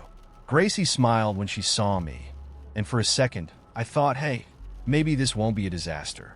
We started chatting about something dumb, probably her cat, Gus, who hates everyone but her, and I felt myself relax. And then Alex, in all his wisdom, decided to help. "Gracie," he said, leaning in with the subtlety of a wrecking ball. "You know he's like in love with you, right?" I swear, time stopped. The music faded, the world tilted, and I was pretty sure I could see my soul leaving my body. Gracie's eyes went wide, and then she laughed, loud, like I'd told the funniest joke in the world. "Oh, yeah," she said, looking at me with this half-smile that made me want to both disappear and kiss her, though probably not in that order. I stammered something incoherent and fled the scene like a coward. For the next 2 days, I avoided her texts, ignored her memes, and basically convinced myself I'd ruined everything. Then came the donuts. It hit me on day 3 of my self-imposed exile. Gracie didn't deserve my awkwardness. She deserved honesty. And if I couldn't give her that, the least I could do was bring snacks. So there I was standing outside her apartment, box in hand, rehearsing some lame speech about how Alex was an idiot and I was only mildly in love with her. When she opened the door, Gus bolted out like he'd just been released from prison, and she didn't even try to stop him. "Oh," she said, crossing her arms. "It's you." "Hi," I said, holding out the donuts like a white flag. "I brought these for, peace." She didn't move, just stared at me like she was trying to solve a particularly annoying puzzle. Finally, she stepped aside. Coming before Gus destroys the neighborhood. Inside, I babbled about everything but the elephant in the room, work, the weather, a raccoon I saw on the way over that was way too comfortable around humans. Gracie sat across from me, sipping tea and letting me dig my grave in silence. Eventually, she set her mug down and said, "So, are we going to talk about it?" "About what?" I asked like a complete idiot. She rolled her eyes. "You." "Me." Alex playing matchmaker from hell. "Oh, that." "Yes, that." I sighed, rubbing the back of my neck like I was in a bad rom-com. Look, Alex was exaggerating. I mean, not totally, but I don't know. I just didn't want to make things weird between us. She raised an eyebrow. News flash, it's already weird. Right, I said, nodding like a bobblehead.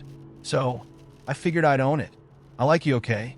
Not in a creepy, I'll write your name in a notebook 100 times way, but in a you're the first person I want to text when something dumb happens way. And if that makes things awkward, well, I brought donuts, so at least there's that. Gracie stared at me for a long moment, and I felt my stomach drop. Then she smiled, soft, like she wasn't entirely mad anymore. You're such an idiot. Fair, I said, holding up a donut as a peace offering. She took it, biting into it like she hadn't just flipped my world upside down. For the record, she said between bites, I like you too. But next time, maybe don't send your doofus friend to do your dirty work. Deal, I said, grinning like an absolute fool. And that's how I learned that honesty, and maybe a little sugar, goes a long way. Gus eventually came back, by the way, glaring at me like I'd personally insulted his ancestors. But I didn't care because Gracie and I were okay. Better than okay. Actually, now, every time I see Alex, I make him buy me a drink as penance for his crimes. He thinks it's for embarrassing me, but really it's for giving me the shove I needed. Sometimes even a porcupine of a wingman can get it right. It started with the bees, doesn't it always? I was standing in the middle of my rooftop apiary, watching the morning sun hit the hives. November's a slow month for the girls, but I like to check in on them anyway. Call it a wellness check. Queen Aretha's hive was buzzing along nicely, but Freddie Mercury's, well, it was a little quiet. Not bad, just reserved. Like the colony had hit snooze on its alarm and was still groggy. Anyway, I planned to spend the morning bottling honey for an order when I heard this sound from below. A violin. Not just someone noodling around, but the kind of playing that makes you stop and listen like the notes are asking you a question. I leaned over the rooftop's edge and spotted the source. A guy standing outside the bodega across the street, violin case open at his feet. Now here's where it gets weird. The melody he was playing, it wasn't some classical piece or even a busker staple. It was Flight of the Bumblebee. I'm not joking. Of all the songs he could have picked, this dude was serenading my hives. Coincidence? Maybe. But as someone whose life is 85% bees, I couldn't just let it go. I climbed down the fire escape, jar of honey in hand, and walked up to him. That for them? I asked, jerking my thumb toward the rooftop. He grinned mid-bow stroke, but didn't stop playing. When he finished, he lowered the violin and said, Bees like music. I read that somewhere. I handed him the jar. They also like lavender honey. Trade you for another song? He laughed but took the jar, tucking it into his case. Deal. He started playing again, something slower this time, like a lullaby. I was just standing there, half entranced, when an older woman interrupted us. Excuse me, she said, tapping the violinist on the arm. Do you know where the Mosaic Garden is? Now, I'd lived in the neighborhood for 10 years, and I'd never heard of a Mosaic Garden. Neither had the violinist. Sorry, no clue, he said. But she didn't look disappointed. She just smiled, thanked us, and wandered off down the street. You ever heard of a Mosaic Garden? I asked him. He shook his head, and for some reason, we both decided to follow her. Don't ask me why. It was just one of those moments where you go with your gut.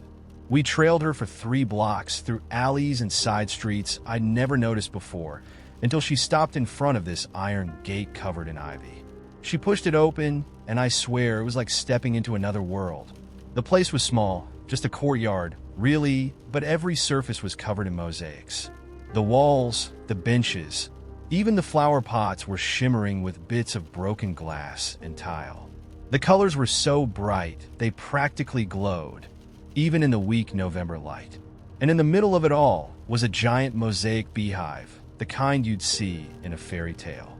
It had these golden tiles that sparkled like real honeycomb and tiny ceramic bees flying around it. Wow, the violinist whispered, and I realized I was holding my breath too. The woman turned to us and smiled like she'd been expecting us all along.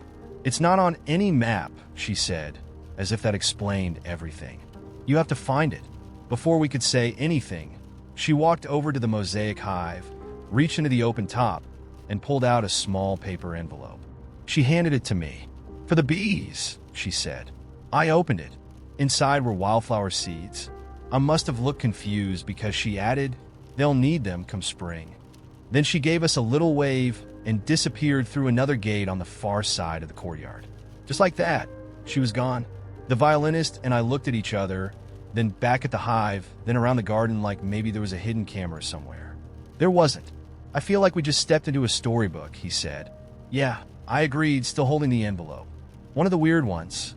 We stayed there for a while, him playing his violin softly, me sitting on a mosaic bench staring at the golden hive. When we finally left, it felt like waking up from a dream. I went back to the rooftop and scattered the seeds in an empty planter box, figuring it couldn't hurt. By spring, they'd grown into this wild, chaotic patch of flowers that the bees absolutely loved. I never saw the woman or the mosaic garden again. I even tried retracing our steps once, but all I found was an empty lot where the gate had been. Maybe it was some hidden art installation that got taken down. Or maybe, I don't know, maybe it was something else. Whatever it was, it stayed with me. The memory of that golden hive, the way the sunlight hit those tiles, and the way the woman handed me those seeds like she knew exactly what my bees would need months before I did. Sometimes I think about that day and wonder if it really happened or if I made the whole thing up. What about you? Have you ever stumbled into something so strange and perfect it didn't feel real? A moment that made you wonder if maybe there's more magic in the world than we give it credit for? It started with a banana peel, not in a slapstick way. No cartoonish slip and fall, no trombone sound effect. Just a banana peel sitting exactly where it shouldn't be, in the middle of the sidewalk on Bedford Avenue. It was Tuesday, just before noon, the kind of gray day that makes Brooklyn feel like it's wearing its own bad mood. I was dragging myself to the coffee shop for my shift, headphones in, playlist on shuffle, thinking about how I'd bombed at the open mic the night before. Again, the thing about stand-up is bombing doesn't bother me much anymore. It's part of the game. What did bother me was that I wasn't learning anything from it. The crowd hadn't hated me, they just didn't care. And I couldn't blame them. My jokes were fine as death. I might as well have been reading a BuzzFeed quiz out loud. Anyway, there's the banana peel. Right there on the sidewalk like it's got somewhere to be. I'm half zoned out, stepping around it, when this guy in a suit, mid-40s, Bluetooth earpiece, serious. I'm late for an important nothing energy, steps directly on it. And, to my absolute disbelief, he slips. Full-on, feet in the air, Mario Kart banana peel physics kind of slip. He lands flat on his back, briefcase spilling papers everywhere, yelling something that sounded like "ah why?" And here's where I have to admit something awful. I laughed. I didn't mean to. It just happened. The guy was fine, already sitting up and muttering angrily, but I couldn't stop. I was doubled over, gasping for air, tears in my eyes. Something about how absurdly perfect it was, how the universe decided this guy was today's cartoon character, absolutely broke me. He gave me a look that could peel paint off a wall. Really, he snapped. Glad I could brighten your day. I should have stopped, apologized, helped him gather his papers. But my brain, which is usually one bad decision ahead of me, decided to say, you have to admit it's kind of funny. He glared at me for another second. Then he laughed. Not a big laugh, just one of those exasperated chuckles. The kind you do when you realize you've lost the argument before it even started. You're lucky I didn't break my neck, he muttered, brushing himself off and collecting his papers. Then he walked away, leaving the banana peel right where it was, as if he'd accepted it as some kind of public hazard. Now, I'm not telling you this because I think slipping on a banana peel is inherently funny. Well, okay, it kind of is, but the whole thing stayed with me all day for reasons I couldn't quite pin down. Between customers asking for almond milk cappuccinos and explaining, again, that no, we don't have pumpkin spice anything, because this is Brooklyn, I kept picturing that guy's face. The way he went from furious to laughing in the span of a few seconds. How the ridiculousness of the moment eventually won him over. Later that night, I was back at the open mic, nursing a lukewarm beer and scribbling in my notebook. My set was in 20 minutes, and I still didn't know what I was going to do. The room was its usual mix of bored regulars and comics waiting their turn. No one there to actually laugh. Which is exactly why I didn't care when I went on stage and started talking about the banana peel. It wasn't a bit. Not yet. It was just me rambling about what happened, trying to work out why it was stuck in my head. I told them about the guy in the suit, about how I couldn't stop laughing, even though it made me feel like a terrible person, about how he'd eventually laugh too, as if the universe had forced him into a punchline he didn't want to deliver. And then, without planning it, I said, "Isn't that life, though? You're just walking along, minding your own business, and boom, banana peel. You're either the guy who slips or the guy who laughs, and honestly, some days you're both." And for the first time in weeks, they laughed. Not polite chuckles, real, genuine laughter. It wasn't a full house by any means, but I could feel the energy shift, like I'd actually managed to connect with them. I leaned into it, riffing about how life feels like a badly written slapstick comedy sometimes. How we're all just dodging banana peels and hoping nobody's watching when we wipe out. By the time I got off stage, I wasn't thinking about how many laughs I'd gotten or whether the set was good enough to post online. I just felt lighter, like I'd finally stopped trying to be clever and started being honest. And apparently, honesty is funny. Who knew? The weirdest part? I think the banana peel incident actually taught me something.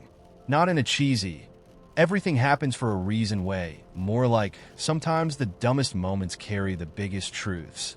Because here's the thing, I'd been putting so much pressure on myself to make it as a comedian that I forgot why I started in the first place. I was chasing success like the guy in the suit was chasing his papers, frantic and annoyed, and missing the point entirely. But life's not a straight line. It's not even a curvy line. It's a series of random banana peels, and the real trick isn't avoiding them. It's laughing when you fall and getting back up again.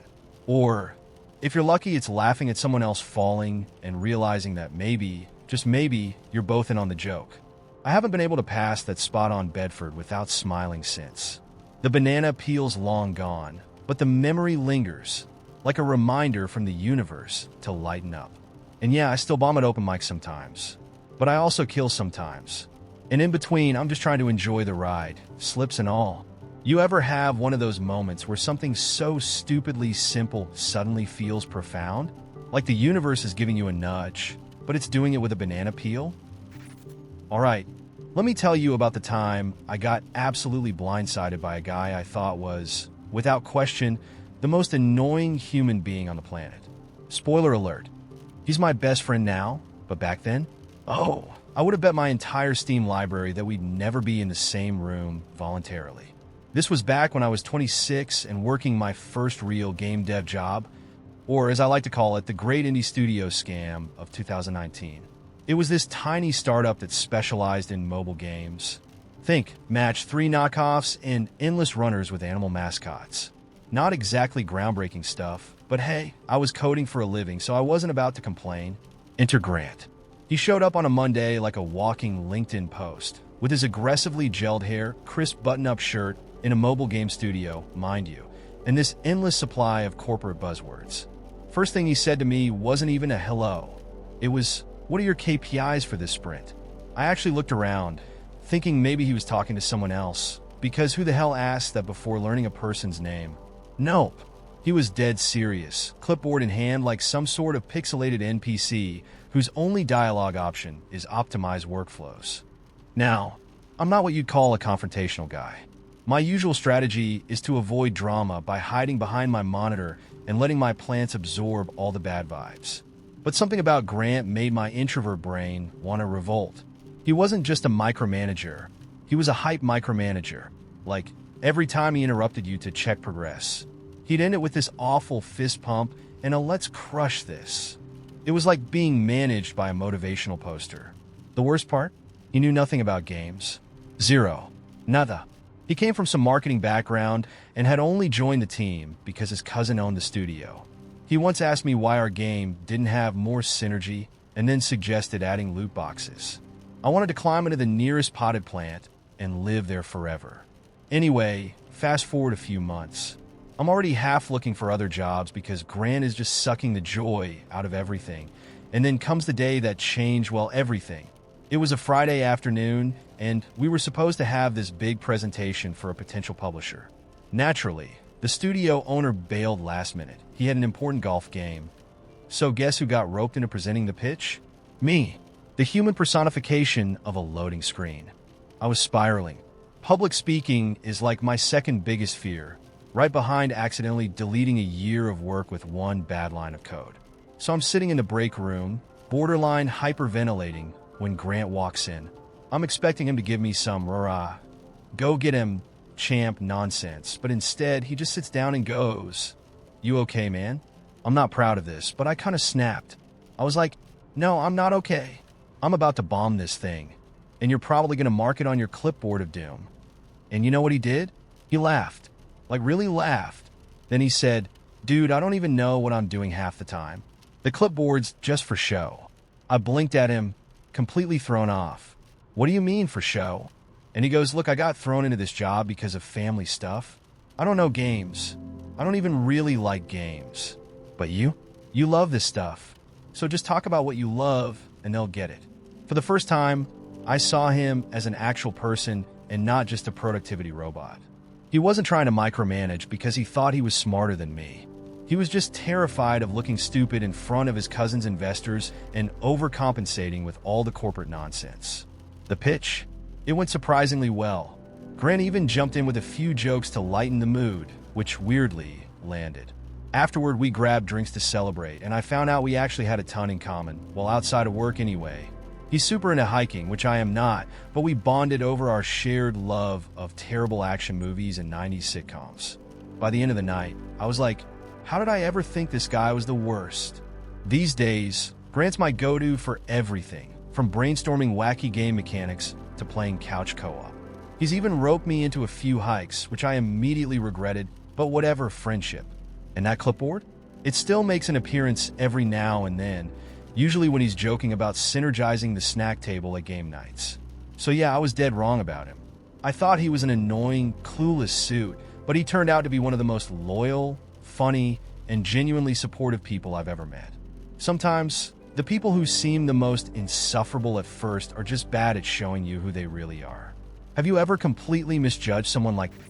It was a Wednesday morning in May, the kind of day that smells like freshly mowed grass and distant rain. I was running late to open the store because my cat, Atticus, had decided to fling himself onto my breakfast and ruin my very mediocre attempt at avocado toast.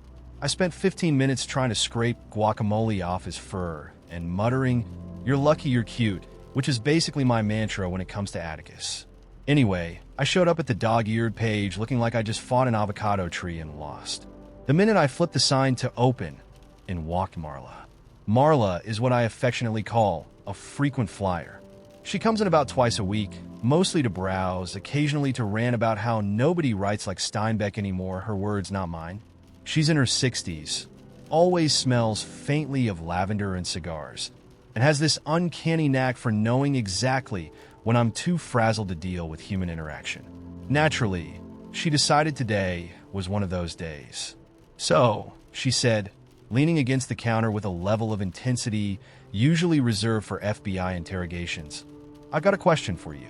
I sighed, adjusted my coffee-stained cardigan, and braced myself. "Shoot, what's the worst book you've ever sold to someone?" Now, let me explain something. This is not a question you ask a bookseller lightly. It's like asking a bartender about the dumbest drink they've ever served or a hairstylist about the worst haircut they've ever given. It opens a Pandora's box of petty grievances, bad taste, and questionable life choices. But before I could come up with a diplomatic answer, Marla hit me with a curveball. Actually, wait, let me guess. It was Eat, Pray, Love, wasn't it? Okay, confession time. I've never read Eat, Pray, Love. I know, it's a cultural touchstone or whatever, but something about it always struck me as a little too aspirational for my taste. Still, I wasn't about to admit that to Marla, who had already launched into a passionate critique of the book's self-indulgent navel-gazing. So I nodded vaguely and hoped she'd lose interest. Spoiler, she didn't. "You know," she said, "I tried that whole find yourself thing once. Didn't take." I raised an eyebrow. "Is this the part where you tell me you went to Italy and discovered carbs?" Marla snorted. "More like I went to Reno and discovered slot machines. But yeah, same vibe." That's when she started telling me this story about how, 10 years ago, she decided to take a solo trip to find herself after her divorce. Except instead of Bali or India, she ended up in a casino in Reno with a cheap hotel room and a wallet full of quarters. According to Marla, She spent 3 days chain smoking, drinking watered-down margaritas, and losing every single hand of blackjack she played. On the 4th day, she woke up, looked in the mirror, and thought, "What the hell am I doing?" "So, what did you do?" I asked, fully expecting her to say something dramatic, like she cashed in her last chip and bought a bus ticket to a new life. "I walked into a used bookstore," she said, shrugging. "Picked up a copy of Grapes of Wrath for $1. Spent the rest of the trip reading it in my crappy hotel room while the slot machines jingled away in the background." I stared at her, waiting for the punchline, but Marla just smiled like that was the whole story. "That's it? You found yourself in a Steinbeck novel." "Pretty much," she said. "It's not glamorous, but it worked. Besides, not everyone needs to eat, pray, and whatever the third thing is. Sometimes you just need a good book and a little peace and quiet." I wanted to laugh, but something about the way she said it hit me right in the chest. Because honestly, she wasn't wrong. We all have these moments where we think the answer to our problems has to be some grand, sweeping gesture, a trip across the world, a life-changing epiphany.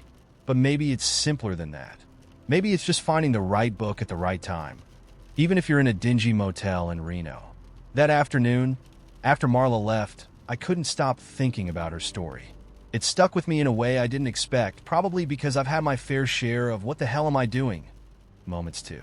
Like the time I quit my stable job to open a bookstore in a town where half the population thinks ebooks are the future and the other half still hasn't forgiven J.K. Rowling for killing Dobby. Or the time I adopted Atticus because I thought having a cat would make me feel less lonely, only to discover he has the emotional availability of a brick. But here's the thing. Those moments, messy and ridiculous as they were, always led me to something better. I think that's why Marla's story hit me so hard.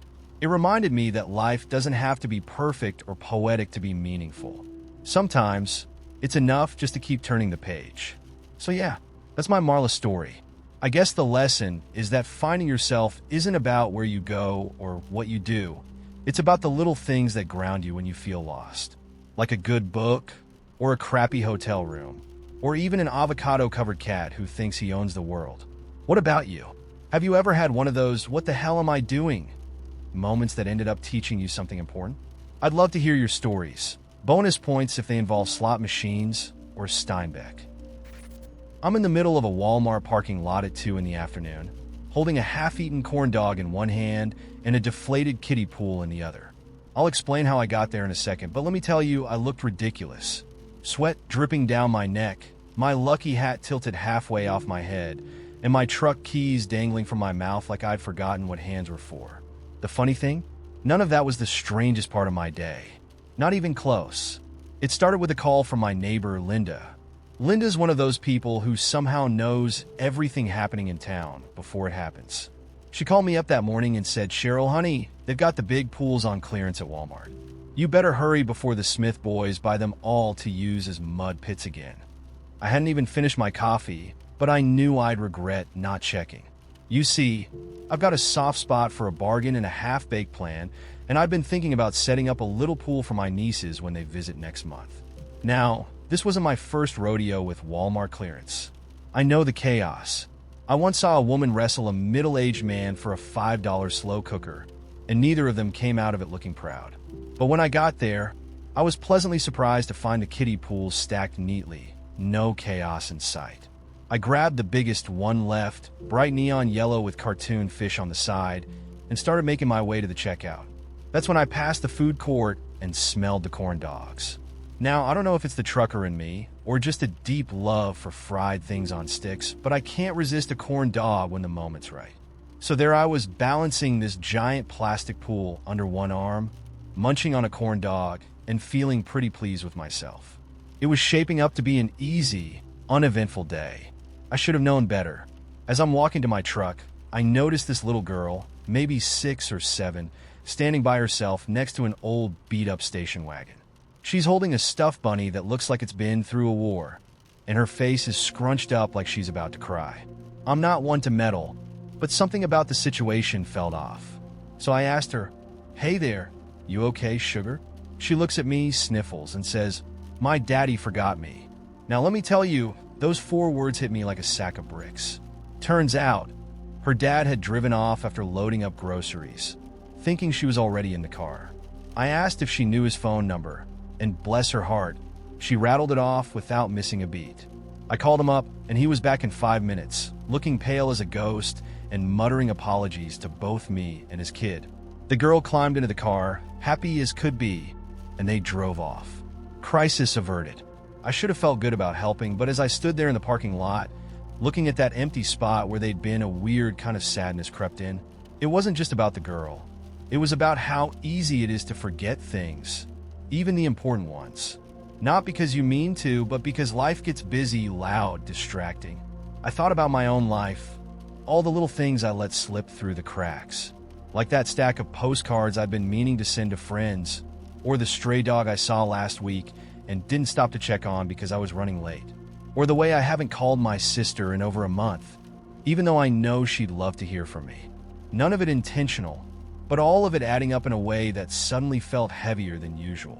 By the time I got to my truck, the corn dog was cold, and the kiddie pool had a hole I hadn't noticed before. I almost tossed it in the bed of the truck and left, but something made me stop. Instead, I leaned against the tailgate and looked around. Kids were playing tag near the cart return. An older couple was arguing over their receipt, and a teenager was trying to balance 3 gallons of milk on a skateboard. It was all so ordinary, but in that moment it felt big, like life was tapping me on the shoulder and whispering, "Hey, pay attention." So I stood there a little longer than I needed to, taking it all in. And then, because I couldn't fix everything, I did the one small thing I could. I went back into Walmart and exchanged that deflated pool for a new one. I figured if I'm going to spend my time and energy on something, it might as well be something that'll make my nieces laugh until they can't breathe. That evening, as I was driving home with the windows down and Elvis the cat riding shotgun, don't ask, he insists on coming along sometimes, I felt lighter. Not because I'd solved anything big or earth-shattering, but because I decided to stop forgetting. Not just the big stuff like calling my sister, but the small stuff too. The way a corn dog tastes better when it's warm, or how a stranger's laugh can feel like a gift. So now I'm wondering, when's the last time you noticed something small but important you'd been overlooking? Maybe it was a person, or a moment, or even a silly little thing like a kiddie pool with cartoon fish on it. I'd love to hear about it. Bonus points if your story involves fried food or stray cats. Those are always my favorites. Let me tell you about the time a dying bird turned my entire world upside down. It was a slow afternoon at the studio, the kind where you spend more time cleaning ink caps and rearranging supplies than actually tattooing. My 3 p.m. appointment canceled, so I was sitting by the big window, sketching something abstract that looked like a tree growing out of a ribcage. You know, casual Wednesday vibes. That's when I saw it, a bird flailing on the sidewalk outside. At first, I thought it was just hopping around, but then I realized it wasn't moving right. Its wing was bent at this awful angle, like a broken promise. Now, I'm not exactly a wildlife expert. I didn't grow up with pets, and my track record with plants is a solid may they rest in peace. But there was something about that bird. Maybe it was the way the world seemed to slow down around it, or maybe I just wanted an excuse to leave the studio for a bit. Either way, I grabbed a clean rag, ran outside, and scooped it up before I could second-guess myself. It was small, black and white, with a tiny red streak on its head. I looked it up later.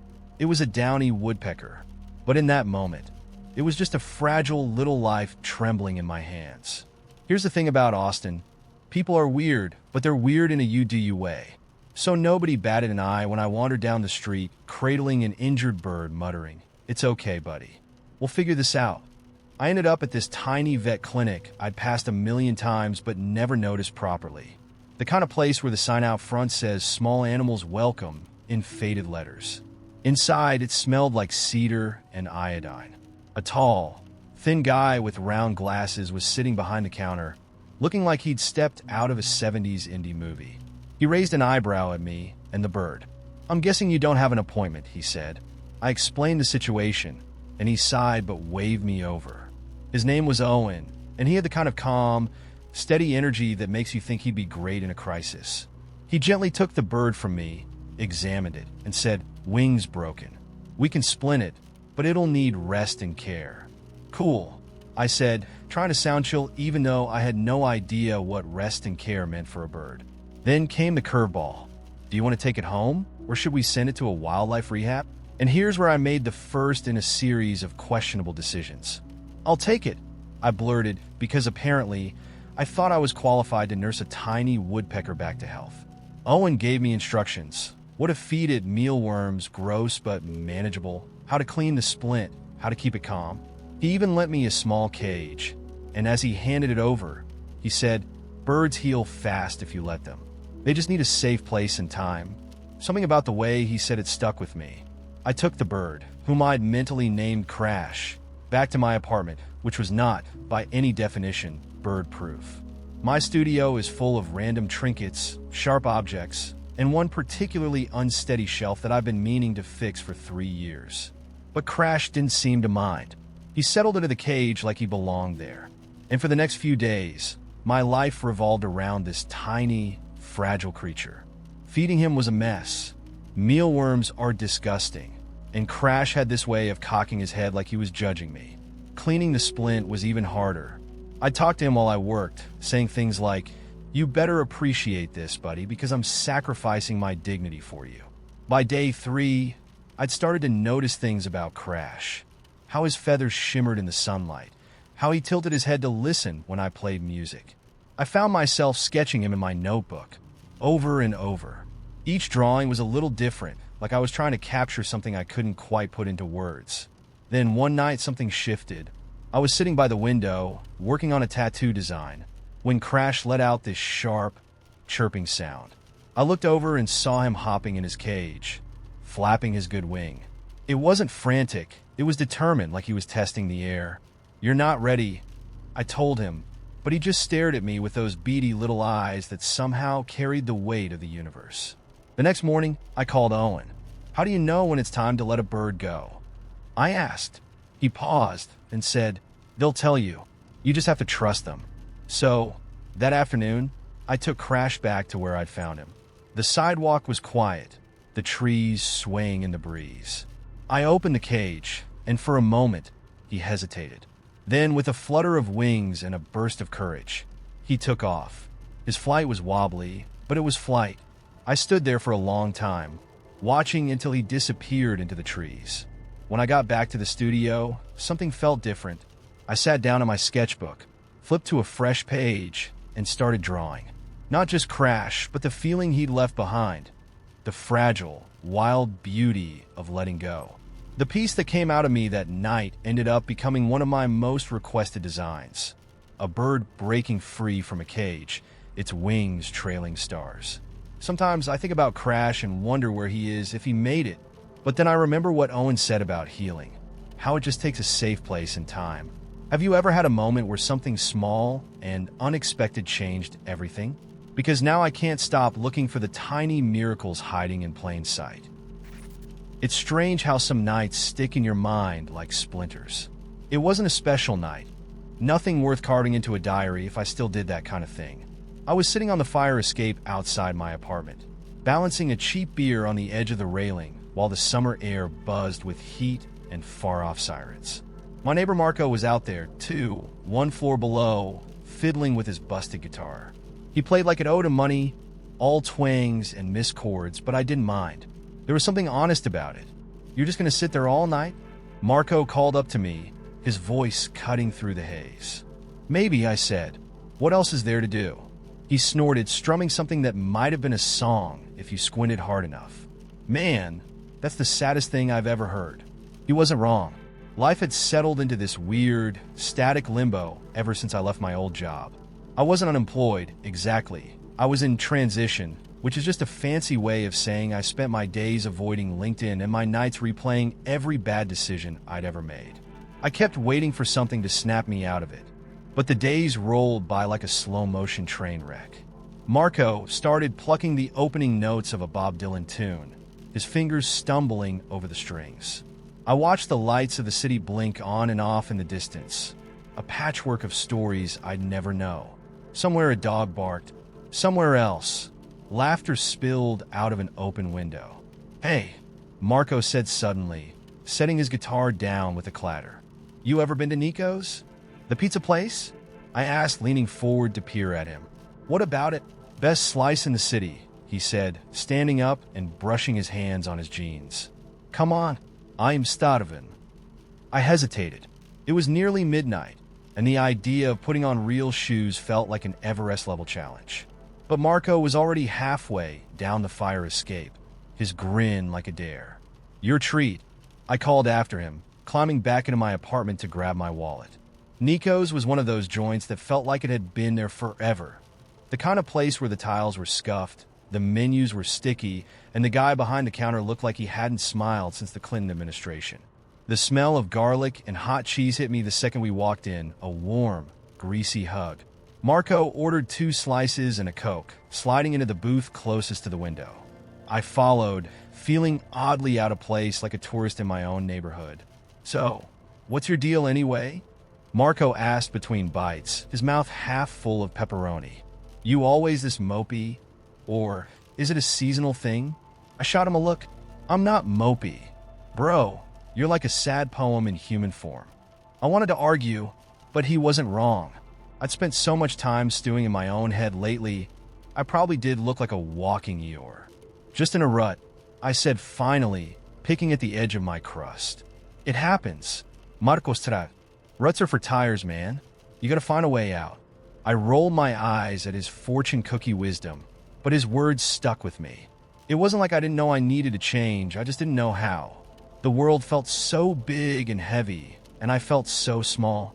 After we finished eating, Marco insisted on walking back the long way, cutting through the park even though the streetlights were dim and the air smelled faintly of damp grass. He whistled a tune I didn't recognize, his hands shoved deep in his pockets. You ever think about just leaving? He asked suddenly, his voice soft enough to get lost in the night. Leaving where? I asked, kicking a loose pebble with the toe of my sneaker. Anywhere, he said, gesturing vaguely at the horizon. Getting out of the city, starting fresh. I mean, what's keeping you here? It was a fair question. My lease was month to month. My social life was mostly Marco and the lady at the corner bodega, who called me sweetheart, even though I was definitely not sweet. And my job, or lack thereof, wasn't exactly chaining me to the 5 boroughs. I don't know, I admitted. Maybe I'm scared. Marco stopped walking and turned to face me, his eyes sharp and serious in a way I wasn't used to. Scared of what? Failing? Dude, you're already failing. Thanks, I muttered, my cheeks burning. No, I mean it, he said, his tone softening. You're stuck because you're afraid to mess up. But what if messing up is the whole point? What if failing is how you figure out where you're supposed to be?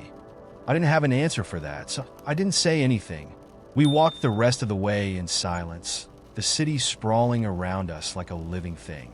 When I got back to my apartment, the fire escape felt different, less like a retreat and more like a ledge I'd been too scared to jump from. Marco climbed up to his floor, giving me a lazy salute before disappearing inside. That night, I couldn't sleep. I sat by the window, staring out at the city, my mind buzzing with half-formed ideas and the memory of Marco's words. What if failing is the whole point? It sounded ridiculous, but it also sounded possible. The next morning, I didn't check my email or scroll through job boards. Instead, I bought a bus ticket. Just one. I didn't know where I was going exactly, but for the first time in a long time, I felt like I was finally moving. As the bus pulled away from the station, the city shrank in the rearview mirror, its lights fading into the distance. I didn't feel scared or mopey or small. I felt like maybe, just maybe, I was ready to figure out what came next. I'm in my kitchen, boiling water for tea, when I hear this ding. My phone lights up with a notification that says, your compostable dish sponges are out for delivery. And I just stop, like completely freeze, holding the kettle mid-pour, because that sentence? That's not normal. 5 years ago, the concept of compostable dish sponges would have been something I'd laugh about after seeing it in an infomercial at 2 a.m. But here I am, a 30-year-old woman who named a bear Kevin the Kleptomaniac last week, eagerly waiting for sponges. I should feel ridiculous, right? Instead, I find myself smiling, almost proud, like, yeah, this is my life now, and it's kind of great. It's wild how much we've just accepted as normal. Not just sponges that disappear into the earth when you're done scrubbing a pot, but the whole system. I mean, 2 clicks, and someone out there, probably named Kyle, is driving through Denver traffic to bring me biodegradable cleaning products, all while I'm standing here deciding if I have the energy to add honey to my tea. It's not just convenient, it's surreal. And the craziest part? I barely notice anymore. Anyway, the tea is steeping, and I start thinking about all the other little modern marvels I don't even question anymore. Like, take those self-checkout kiosks at the grocery store. The ones where you scan your own stuff and feel like a rebellious little raccoon when it doesn't beep, even though you're not stealing. I used to hate those things. What am I, an employee now? But now I've got it down to an art. Last week, I even bagged my kale faster than the machine could nag me about an unexpected item in the bagging area. Progress. But the best part of living in this everything's slightly futuristic, but still kind of a mess world is the memes. Oh, the memes. Back when I was a kid, funny was a Garfield comic taped to the fridge. Now, I open my phone and there's a picture of a raccoon holding a beer with the caption, "When life's trash, but you're thriving." It's art. I don't even talk to my best friend anymore.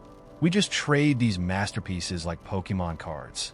Yesterday, she sent me one of a goose chasing a guy with the words "Monday is coming for us all." I laughed so hard Spud, my dog, started barking. Speaking of Spud, he's part of this modern weirdness too. For one, he's got an Instagram account. Not for me. I'm not that person. But his previous foster mom made it, and somehow it feels wrong to delete it. So now, every couple of weeks, I post a picture of him looking vaguely majestic with captions like, "Spud would like you to know he is doing his best." The wildest thing? People actually comment like, "You're such a good boy, Spud," as if he's reading it. But honestly, the thing that gets me the most is how we've turned even the most mundane stuff into a whole vibe. The other night, I was scrolling through Instagram and saw this post of someone's morning coffee setup. A perfectly staged shot with steam rising from a handmade ceramic mug, surrounded by an artful pile of books and a single fern leaf. The caption? "Starting the day with intention." My coffee, meanwhile, was in a chipped camping mug, and I was drinking it while trying to pull a burr out of Spud's fur. Starting the day with survival. Maybe. Still, I kind of love it. Like, yeah, it's ridiculous, but isn't it also kind of beautiful? All these little quirks we've created for ourselves. These rituals and habits that make life feel more interesting. I think about this whenever I'm out in the field, surrounded by nature and all its chaotic glory. Just last week, I was tracking a bear I've been calling Martha Stewart because she's obsessed with bird feeders. And I had this moment where I stopped, looked around, and thought, how did I get here? I mean, one minute I'm helping protect ecosystems, and the next I'm Googling how to bear-proof a backyard because Martha's at it again. Life's weird, but it works. So yeah, I'll keep ordering compostable sponges and trading memes like currency. I'll keep naming bears and laughing at the guy live streaming his jog in Cheeseman Park. Because as bizarre as all of this is, it's ours. And it's pretty damn wonderful. What about you? What's the one little thing in today's world that makes you stop, laugh, and think, yeah, this is ridiculous, but I love it anyway? Alright, this one's been sitting in the back of my brain like a favorite stunt reel, playing on repeat when I can't sleep. It wasn't just a moment. It was like life reached over, ruffled my hair, and said, "Hey kid, you're gonna love this." I just wrapped up a shoot for a sci-fi flick, and I'm talking the kind of gig where they strap you to a harness, swing you around like a human piñata, and then set the whole scene on fire. Literal fire. By the end of the day, I was covered in soot, my muscles were screaming, and I had a bruise in the shape of Idaho on my thigh. I was wiped, but in that good, post-adrenaline way, you know? So, I decided to treat myself to some late-night tacos. Because when you've cheated death all day, the only logical next step is carnitas. I head to this taco truck parked in Echo Park. It's not one of those Instagram-famous spots with artisanal aioli or whatever, just a beat-up old truck with a hand-painted sign that says El Rey. The guy at the window nods at me like he's seen every kind of tired under the sun. I order 2 tacos and a Coke, then find a spot on the curb to sit and eat. Now, here's where it gets weird. As I'm biting into my first taco, perfect by the way, crispy edges, just enough grease, this little black cat comes out of nowhere. It's scrawny, with one ear flopped over like it gave up halfway through growing, and it's staring at me like I owe it money. I'm a sucker for animals, so I tear off a piece of tortilla and toss it its way. The cat sniffs it, looks at me like I've personally offended it, and then saunters off under the truck. Fine, be that way. But then, this guy's sitting a few feet away from me, shaggy hair, ripped hoodie, probably in his late 20s, starts laughing. "You've been chosen," he says between bites of his burrito. "Chosen for what?" I ask, genuinely confused. "The cat," he says, pointing with his burrito. "El Rey's cat only shows up for people with good vibes. You must be cool." Now, I'm not saying I believe in magical taco cats or anything, but I was intrigued. "What happens if the cat picks you?" I ask, playing along. He shrugs. "Something good? Or weird? Or both?" We laugh, and I figure that's the end of it. I finish my tacos, wipe my hands on my jeans, and toss my trash in the bin. But as I'm walking back to my car, I notice the cat's following me. Not in a cute, friendly way, but in this slow, deliberate stalk, like it's up to something. I stop, turn around, and crouch down. "All right, what's your deal, buddy?" The cat meows, one of those raspy smoker grandma meows, and rubs against my leg. I reach out to pet it, and it lets me, which feels like a minor miracle. Then it suddenly bolts across the street and disappears into the shadows. And that's when I hear it, a soft clink on the pavement where the cat had been sitting. I look down and see this little metal key. It's tiny, maybe an inch long, with a heart-shaped bow at the top. It looks old, like something you'd find in a thrift shop or buried in your grandma's attic. I pick it up, turn it over in my hand, and realize it's not just a random trinket, it's warm. Like it's been sitting in someone's pocket all day. I glance around, half expecting someone to pop out and yell, "Surprise! You're on candid camera!" But no one's there. It's just me, the key, and the faint smell of tacos lingering in the air. I pocket it, figuring I'll turn it into the taco truck guy in case someone lost it. The next day, I swing by El Rey again and show the key to the guy at the window. He squints at it, then shakes his head. "Never seen it before," he says. "But it's yours now." The cat knows. The cat knows? What does that even mean? I laugh it off, but I can't stop thinking about the key. I start carrying it around like a lucky charm, even though I have no idea what it opens. Over the next couple of weeks, weird little things keep happening. I find a $20 bill stuck in a bush. My friend texts me out of the blue with free tickets to a concert I've been dying to see. A stunt that should have left me with a black eye somehow leaves me unscathed. It's like I'm walking around in this bubble of low-key magic, and every time something good happens, I can't help but think of that damn cat. The kicker? About a month later, I'm cleaning out my closet and find this old jewelry box I picked up at a flea market years ago. It's been gathering dust because I could never get it open. The lock's all rusted, and I didn't have a key. On a whim, I try the little heart-shaped key from the taco truck. And of course it fits. Inside the box, a Polaroid photo of a woman in a wide-brimmed hat, laughing at the beach. She's holding the hand of a little girl who looks just like me. I stare at the photo, my heart doing somersaults.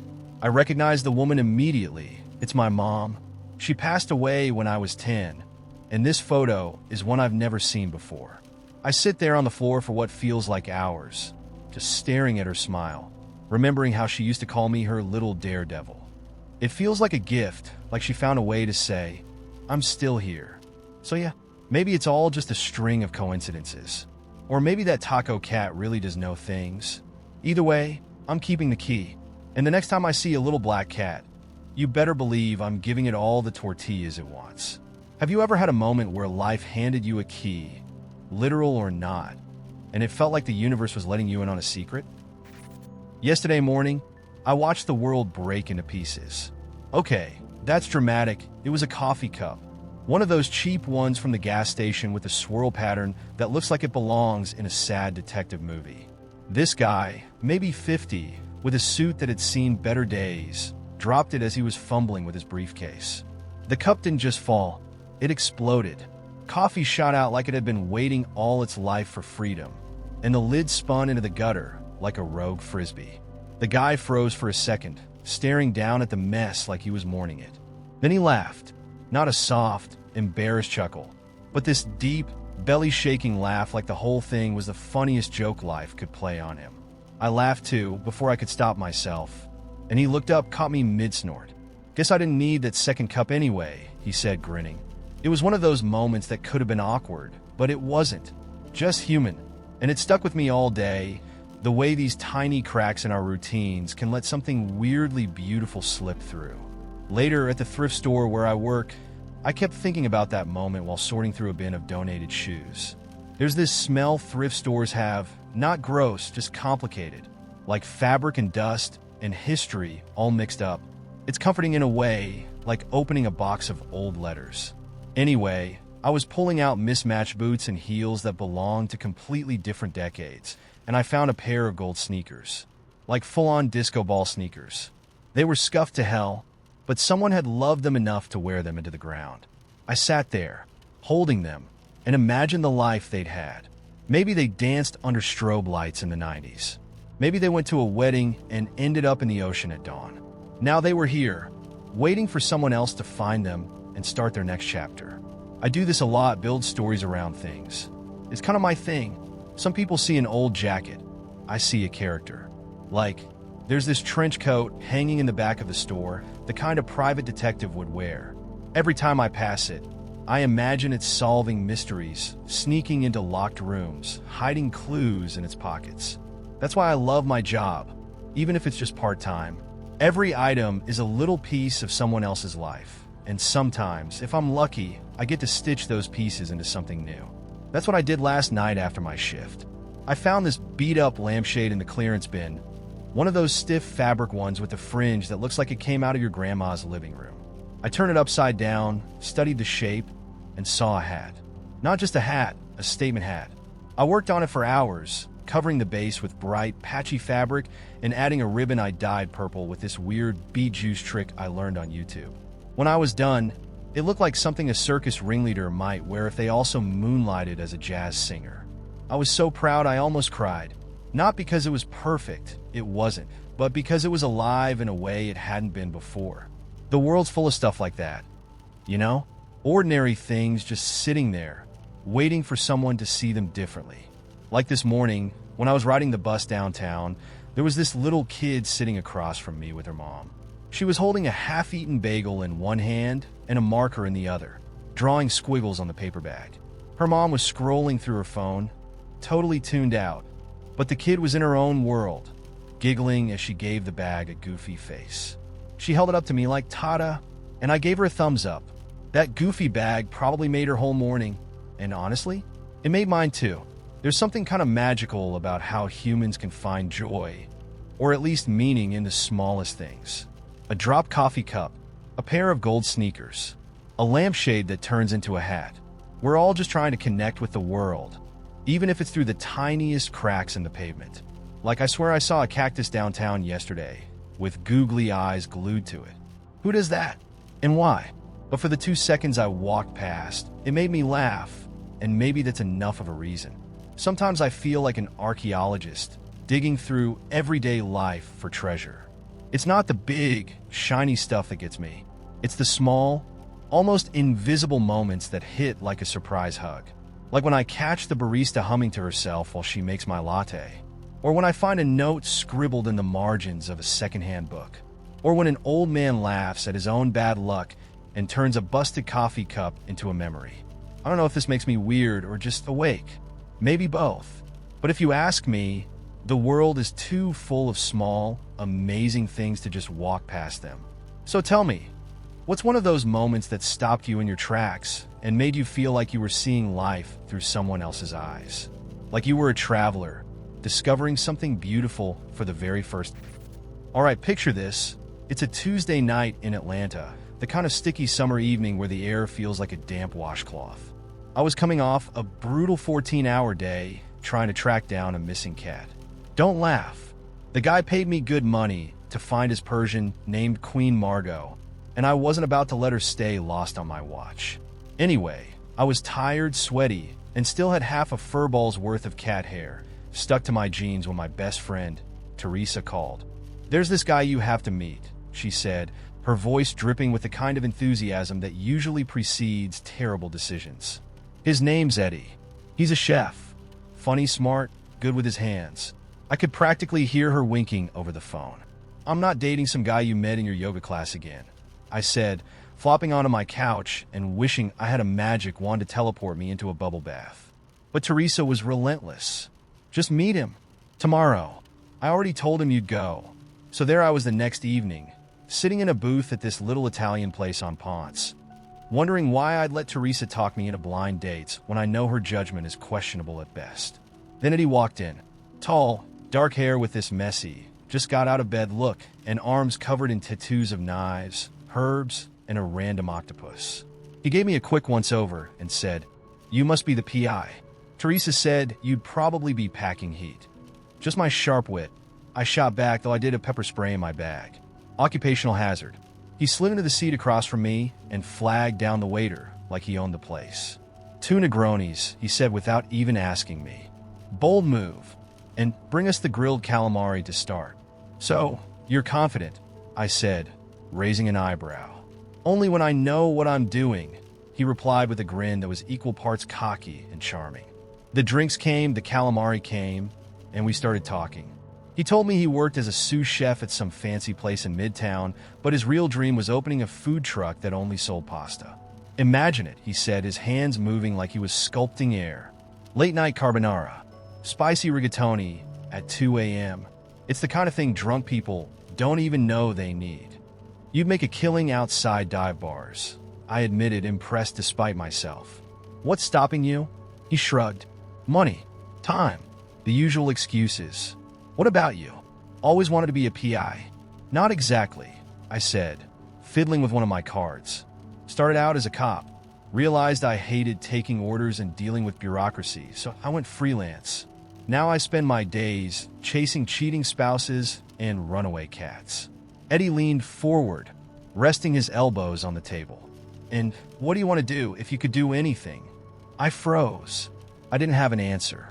No one ever asks you that when you're an adult. They just assume you're doing whatever you're supposed to be doing. But the way Eddie asked, like he actually cared about my answer, threw me off balance. "I guess I'd like to write a book someday," I admitted, feeling weirdly exposed. "Not a PI tell-all or anything. Maybe fiction. Something that makes people feel something." "That's not a bad dream," he said, tilting his glass toward me. "To feeling something."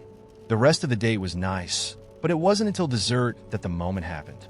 We just ordered tiramisu to split when Eddie pulled out a small notebook from his jacket pocket. "I have this thing," he said, flipping it open.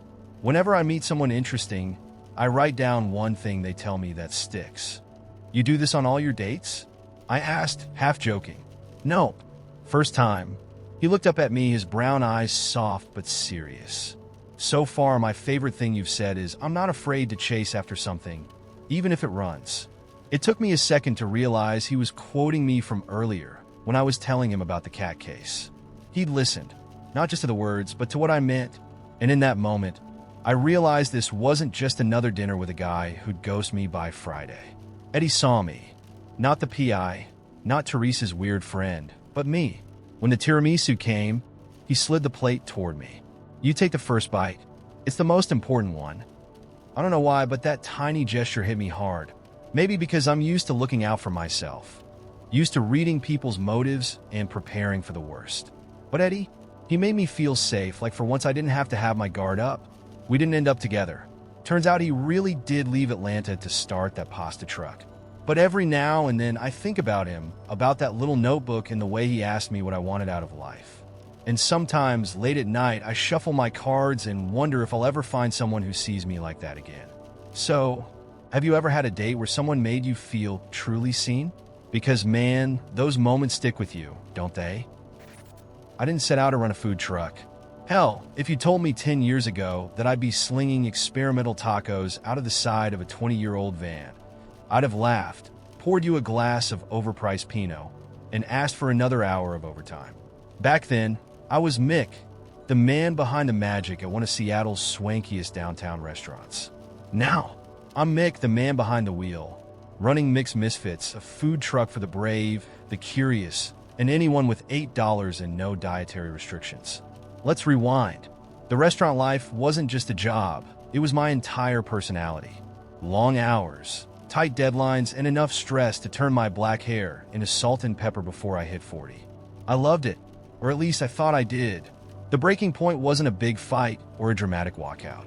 It was one Tuesday night during service when my hand slipped chopping parsley. The knife nicked my finger, And instead of worrying about the blood, my first thought was, great, now I'll be behind on garnish prep. That's when I knew I was cooked. Pun absolutely intended. The food truck idea wasn't a dream. It was a dare. My buddy Paul, who owns a bike repair shop, joked over beers one night that I should just take my culinary skills to the streets. Bet you make a killing with fried spaghetti or something weird like that. I brushed him off at first, but the idea stuck. A month later, I cashed out my savings, bought a beat-up van that smelled like fish and old fries, and painted Mixed Misfits on the side in bold, wonky letters. The concept? Comfort food, but chaotic. Think fried ravioli sandwiches or burgers topped with kimchi and blueberry compote. It's not for everyone, but the ones who get it, they're obsessed. Like Will, a bartender who swears my jalapeno basil poutine cures hangovers. Or Trish, a middle-aged florist who once said my spaghetti nachos were the best thing she'd ever eaten, though I think the 3 margaritas she'd had might have helped. The thing about a food truck is it keeps you humble. One week, you're the talk of the town with lines around the block. The next, you're begging the engine to turn over while a hipster couple in matching beanies taps their watches. And let me tell you, it's not easy playing diplomat when someone orders a grilled cheese and gets offended that I use brioche and Gouda instead of Wonder Bread and Kraft Singles. You should call it something else, one guy shouted at me once. Fine, I told him. It's a pretentious melt. Happy. He wasn't, but the name stuck, and now it's my bestseller. Running Mixed Misfits means every day is a gamble. Like the time I set up near the farmer's market during a food festival and ran out of bacon within an hour. Have you ever seen a crowd turn on you over bacon? It's like being a gladiator in the arena, except instead of swords, they're armed with Yelp accounts. I had to improvise, swapping in smoked almonds for crunch. Most people didn't notice, but one guy came back, pointed a finger at me, and said, "This isn't bacon." I respect the hustle, though. The regulars are what keep me going. Like Angie, who orders my meatloaf muffins every week and insists they're better than her grandma's. Or Curtis, the street musician who trades me songs for tacos because he's broke but too charming to say no to. Then there's Brandon, a tech bro who started as a customer and somehow became my unpaid social media manager. He's the reason we have an Instagram account with pictures of my food next to captions like flavors that slap harder than a PNW rainstorm. Not every interaction is a highlight, though. One guy tried to argue that $10 for a Philly cheesesteak egg roll was robbery. I went on a full rant about inflation and the economy while chomping down the entire thing. I asked him if it was good, and he just grunted, "It's fine," through a mouthful of beef and cheese. People are wild. My favorite memory so far? It's got to be the night of the Great Grilled Cheese War. A nearby food truck started selling their own version, artisanal melts, they called them. Word got around, and one of my regulars, a teenage girl named Maya, staged a mini protest. She brought a bunch of her friends, and they all held signs that said things like, "Mick is the melt king and say Gouda to the real champ." I gave them free fries, and we sold out of grilled cheese that night. To this day, I still tease Maya about her activism. Of course, it's not all cute stories and quirky food. There are nights when the truck breaks down, when it rains so hard that the chalkboard menu washes clean before I can even write tacos, when I'm dead tired and questioning every life choice that brought me here. But then I think about the alternative, being back in that restaurant, chopping parsley with no soul left to give. And I remember why I do this. Seattle's a weird place to run a food truck. The weather's moody, the competition's fierce, and the parking is a nightmare. But it's also a city where people will try a burger topped with peanut butter and pickles just because you dared them to. A place where a food truck can be more than a business. It can be a community. So, that's my life now. It's messy, it's unpredictable, and it's absolutely mine. If you ever find yourself in Seattle, look for the Misfit van with the mismatched paint and the faint smell of burnt onions. I'll be there, serving chaos on a plate and loving every minute of it.